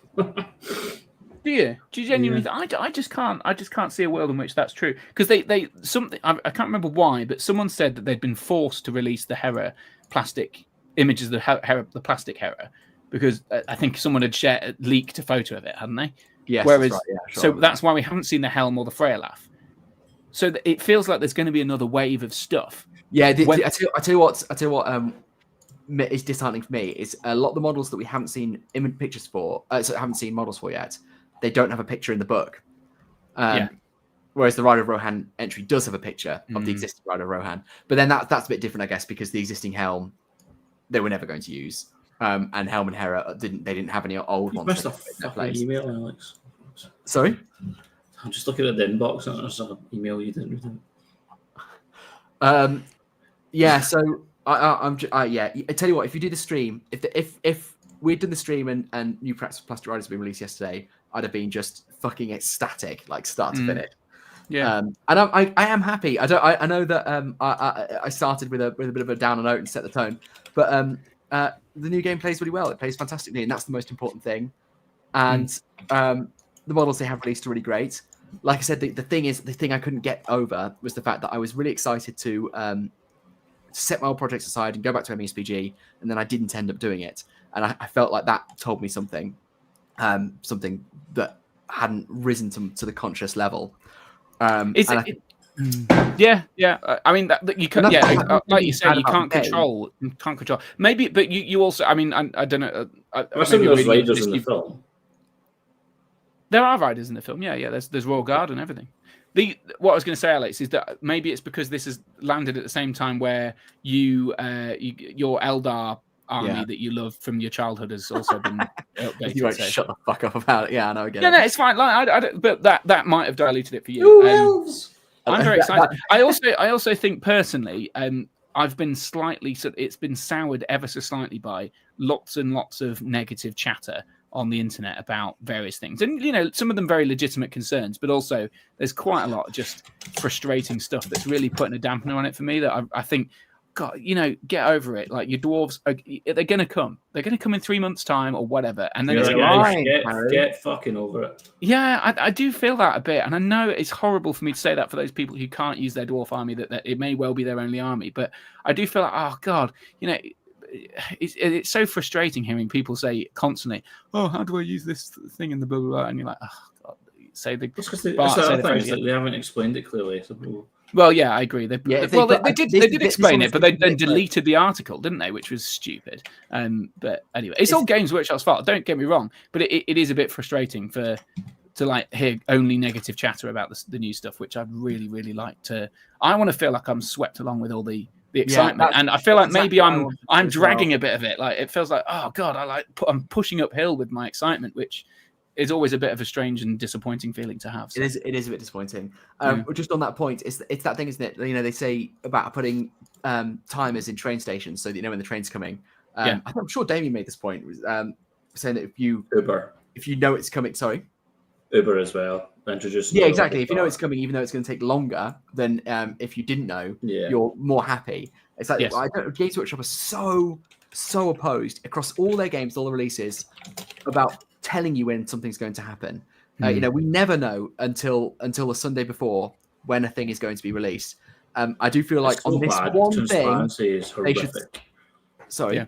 The transparency they do is horrific. Exactly. I think obviously they're not going to telegraph the release of a new Riders of Rohan kit because otherwise. I'm not talking about the Riders of Rohan, but like the new books. Yeah, they should definitely do that. It's an exception because there are people waiting on it, and I feel like it's hurting the game. Yeah, I agree. And it's so unnecessary because exactly as you say. I mean, Chris Powell, his only painted army is dwarves, so he doesn't have an army at the moment, so he can't go to tournaments, can't go to events, and stuff like that. He didn't have a Sauron army. He's got. So he does. Yeah, he's got. It's sort of. Yeah, that's right. He's got Sauron and a bunch of orcs, but it's not. I don't think it's a. That's not. It's not a particularly viable playlist. But I get it, and that's like I mentioned my friend Harry earlier, who's similar with his Lothlorien. He's not got a very big Lothlorien army, and he just started an Easterling army. Poor him. And so he's my friend, so I like to think that he'll take it in the joke that's mean. But there are those. I think those are the fundamentally frustrating things for me is that I feel like I'm more excited than a lot of people. And actually, when you came onto the stream, both of you, I was really hoping that you'd be quite jolly, and neither of you are really jolly. But that's fine. I'm not going to force you to be jolly if you're not jolly. But you did say both of you that you were quite happy, but you just didn't. You weren't as. I've had a very long day, Harry. No, it's fine. Yeah, okay. I'll still have to work after this as well. We did. Oh, sorry. Yeah, we did say we'd finish wrapping up soon. I'll just quickly I'm not dip into the final few comments. Kingdom of Men list is cool. That's cool. I agree. I think they've announced another new Lord of the Rings film now called The Scraping of the Barrel. Very good. So Grim Dark Future. Still full. Mark says anime wasn't a box office smash. Shocker. I see so many posters, trailers, and hype for feature-length animes. Yeah, that's true. Why they did it as a sort of big release like that, I don't know, but maybe they were hoping, but maybe it was just to keep the rights or whatever. How big a points game would you need to play the film Numbers of Assault on Helm's Deep from the new film? Not a lot. 500. Yeah, not a lot. You don't see loads and loads of wild men, do you? But even the battle outside Edoras is not particularly big scale. It's that's very hard. That made me really chuckle. Is Hera standing outside the Golden Hall, and she says, "There's so many of them," in a very like Lord of the Rings fashion. I'm like, no, there isn't. There's like a couple of dozen. Yeah, I think isn't it that there was one of the special features that said something about this or one of the interviews that came before the movie that said, I think was it Philippa Boyens, the producer who co-wrote all of the original trilogies, said something like, "Oh yeah, it'd be great because when you've got animation, you can draw as many people as you want," and apparently it's the opposite. Like it doesn't make sense to like anime is very difficult to make it look realistic if there's lots of things, so they keep it to quite small numbers. So it's a kind of restriction of the animation. Frederick Schultz says, I don't think the overall cultural impact matters for Games Workshop if their products still sell well. True. Given the army books are sold out, it seems lots of people have bought into the new edition. Yeah, but I don't know. Games Workshop sort of judges. I don't know what they judge their figures by, because if they seem to always be sold out of everything Middle Earth. So it might just be that they're just not very good at predicting how many models and books that we sell. But he's got to be right that it meant that they set an expectation, and at least they've hit that expectation. Yes, that's true. That's true. Gil Hooley joins in. He's a bit late, but welcome along. If priorities were won by whoever didn't have it, then it would just favour cavalry archers who want to give it away every turn. priorities were won by her. I don't think that's necessarily true because it make it a decision. He's talking about what we were talking about. Oh yeah, sorry, yeah, you should win. I should win one at you, then you could just win ties if you even if you've won the role the previous turn, but given it away. But then it's a trade off, isn't it? You wouldn't give it away every turn because there are going to be turns when you're like, Christ, I really need to either get away or have the charge this turn. That's true. I don't know, but if you played correctly, that would never happen. You'd never get caught. So if you move correctly in the previous turn, even if the cavalry archers would do really well. Yeah, I see what your point. But that's only if there's a tie, isn't it? Priority ties, that you were saying. Bart Canson said, could be sold out because they make so few. I think that's true. And we talked about the stream thing. Battle Streams in Middle-earth. Oh, that's Damien, it must be. Welcome along. He says, I've just put Warrior Him on the telly instead of you to make up for all the times. Alex is on the big telly. He must be on the big telly. Instead of you. How are we? What? Oh, you can buy it. You can buy the digital version for 15 quid, I think it is now. Oh. Yeah. To make up for all the times Alex has been watching you instead of War of the Hero. There you go. Fair enough. Thank you. Welcome along. Jamie Arlino says, I hope we get a new battle host, Helm, Sons and Riders, the scene where they ride out of Edoras or something similar. I think they will do because currently the battle host that had Aemir in it had old foot Rohan, so they'll have to rebox at the very least. Well, it's already gone. This will be the test, won't it? If they release a new battle host with old riders, we know they're here to stay, and I'll cry. Yeah, I'm holding out hope because I would have thought, I must admit, I was worried they would already have announced it. That's my thinking is I'm like, there must be new riders in the next wave because there is no Rohan battle host at the moment. So that's the hope I'm holding on to. I think they're going to come, and Mark Hansen is betting no new riders. He's betting £20. I'll take that bet. I think I would take that bet as well. Would you take that bet, John? We'll put 10 on each, Harry. That seems unfair, Mark, but sure, yeah. No. You wouldn't take that bet. You wouldn't. I think they're going to come. I just can't see why they wouldn't. I think they will. They must have known. They're not stupid. They know what they'll have. I think they'll have known that people would have wanted them at release. My belief, because it's the Battle of Edoras and there are riders of Rohan at the Battle of Edoras. My belief is the only reason they're not in this box is because they were on such a tight time scale, as they did talk about a lot, to get the Battle of Edoras out. To coincide with the release of the film. Maybe they just made a conscious decision that, you know what, we're going to put warriors in this and two heroes instead of one hero and some riders and a I bet that's well. And now they've got time to print some. And also also that you need to have that potential second wave of exciting stuff that's going to placate the core fans like you and I who are like, might not be as excited by a new plastic helm as we would be about redoing our old riders again. Carnate says, "Oh, go on. Sorry." No, I was just say I am brutally aware though that I might just be so deep in the wish thinking now. I can't tell reality. I think it's illogical for them to not do it, but then obviously Games Workshop might be illogical. But surely they'd do it. I just don't see why they wouldn't. And they're one of the oldest crews, and they're notoriously bad models with the ankle breaking and stuff like that. So. And it must be one of their best-selling kits ever. They must be, yeah. They must be very popular as well. Hera wasn't leaked per se, but her model was in a video GW put out on their own YouTube channel. They then released an article showcasing it. Maybe it wasn't meant to be in that video. I think that's what I meant by the. Yeah, I think it was an accident that they included her, and then people were like, "What's that?" And then they go, "Oh crap." GW have a lot of massive releases coming up soon for their other games. It's a busy time for them. Hopefully we'll get a second wave for MESBG soon. I think we will. All my dwarves are fine, says Woody Wreck. Boffer even got a troll brute. The Horus Heresy 1, 2025, tanks. Tanks or thanks? Very good. Dom Lord's in. Welcome along. Don't mind we only have 2 books at the moment. Selfish, but I'm enjoying that the game will have a second refresh on the meta. Yeah, for competitive gamers, I think that's a good point. And it might complete the jigsaw of balance. Who knows? So much discourse around GW is only slightly better than licking sick. That is true. Given the books are setting you back with plus £100 for the 3 before shiny minis, is that the start of a cent? I'm not quite sure what that is, but I mean, I don't know about you. This didn't come cheap. That's the old edition. If you wanted to enter the game at the end of the old edition in order to get all the books, you had to buy all of this. Now at least you don't have to do that. So. Yes. yet. It will happen at some point, but at least it's not straight away. All of the games I've played in the new edition so far have been really good. I'm feeling positive about the new edition, and I'm sure the third book will arrive soon. I'm with you. New edition has been good. Lots of Fangorn and Fellowship. I got lucky as that's all I've ever owned. Fair enough. £20 won't be enough to get you a new box of Riders. That's true. I'd imagine it would be £35 for 6. But that's kind of the I think that's better than 36 quid for 2 for the Riders of Angmar, sorry, whatever the fuck you go.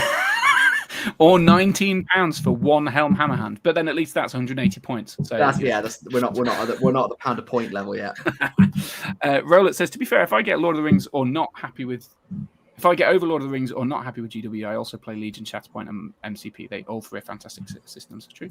I'll happily bet anyone a bag of freshly grabbed Battle Caller dog poo that we'll be getting new riders. Keep the faith, kiddies. Who's Battle Caller?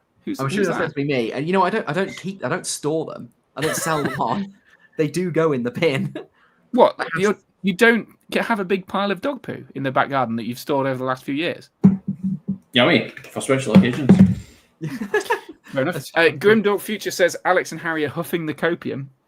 I don't really like that kind of phrase, Grimdork. You know what? You've made some funny comments, but that one, not a fan. Not a fan of that one, Grimdork.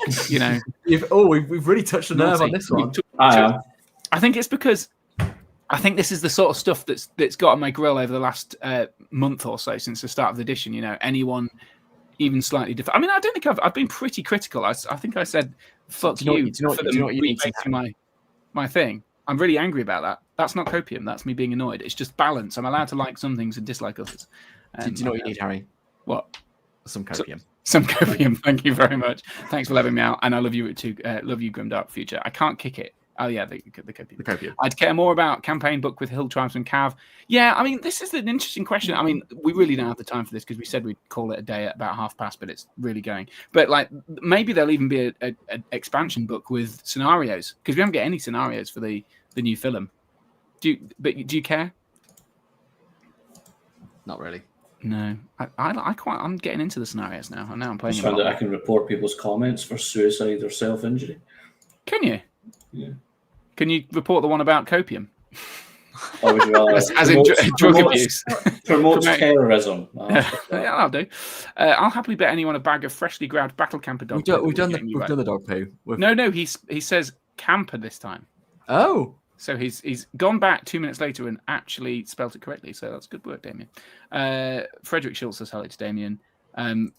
Withdrawal detected, says a Grimdop Future. Very little I dislike about New Edition. All been really positive. Using copium is the new sarcasm. That's true. Only thing for me is changing base size and having to redo models.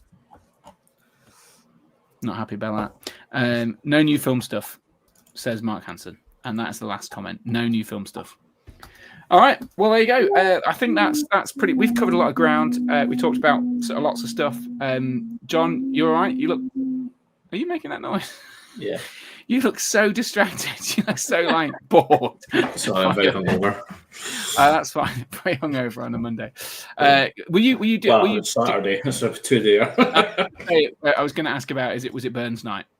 Yes. Because I tried making whiskey sauce the other day, and it ended up tasting whiskey. Yeah. Well, it ended up smelling like what I imagine your Sunday morning looked like, i.e., vomit, but with a strong hint of whiskey. I was actually sick. Oh, that's bad. Oh yeah. All over my garden. Have a lot of whiskey. All over what, sorry? All over my garden. Oh, that's such a nice garden as well. That's nice for the birds in the morning, Yeah. Bit of nutrition. Well, there you go. Well, thanks, guys. I really appreciate, obviously, and for those people watching, it was still amazing. You got 50 people on a Monday evening, which is quite something. I know we did, like I said at the start of the stream, we did a lot in the run up to the new edition, a lot of excitement. And the reason I certainly wasn't able to do as much was that the baby got slightly bigger. And at the start it was easy. You could just put him in a basket and he was fine. Now, ever since then, he started, having character, which is brilliant, but also character can be a downside. He can be a little bugger sometimes, which is fine. But yeah, and I know you, Alex, you went on holiday, didn't you, John? You went off to China or something in the late tail end of last year. So, Something like that. It was a year ago. No. Was it a year ago? Where were you? Where were you? I was in there. I was there September. Yeah. Oh, maybe that was it. And Anyway, December whatever it last was. year. Jolly good stuff. It's been jolly to have What's everyone. you, John? What? And thanks very much for joining us again. Hopefully we can do this again sometimes, chaps. Indeed. Thank you very much. Bye all. Thanks for your kind comments and your abusive comments too. They're brilliant. Yeah, especially those. Sorry, that's what I was doing on Elon Musk there. Oh, Christ. Bye. Yeah.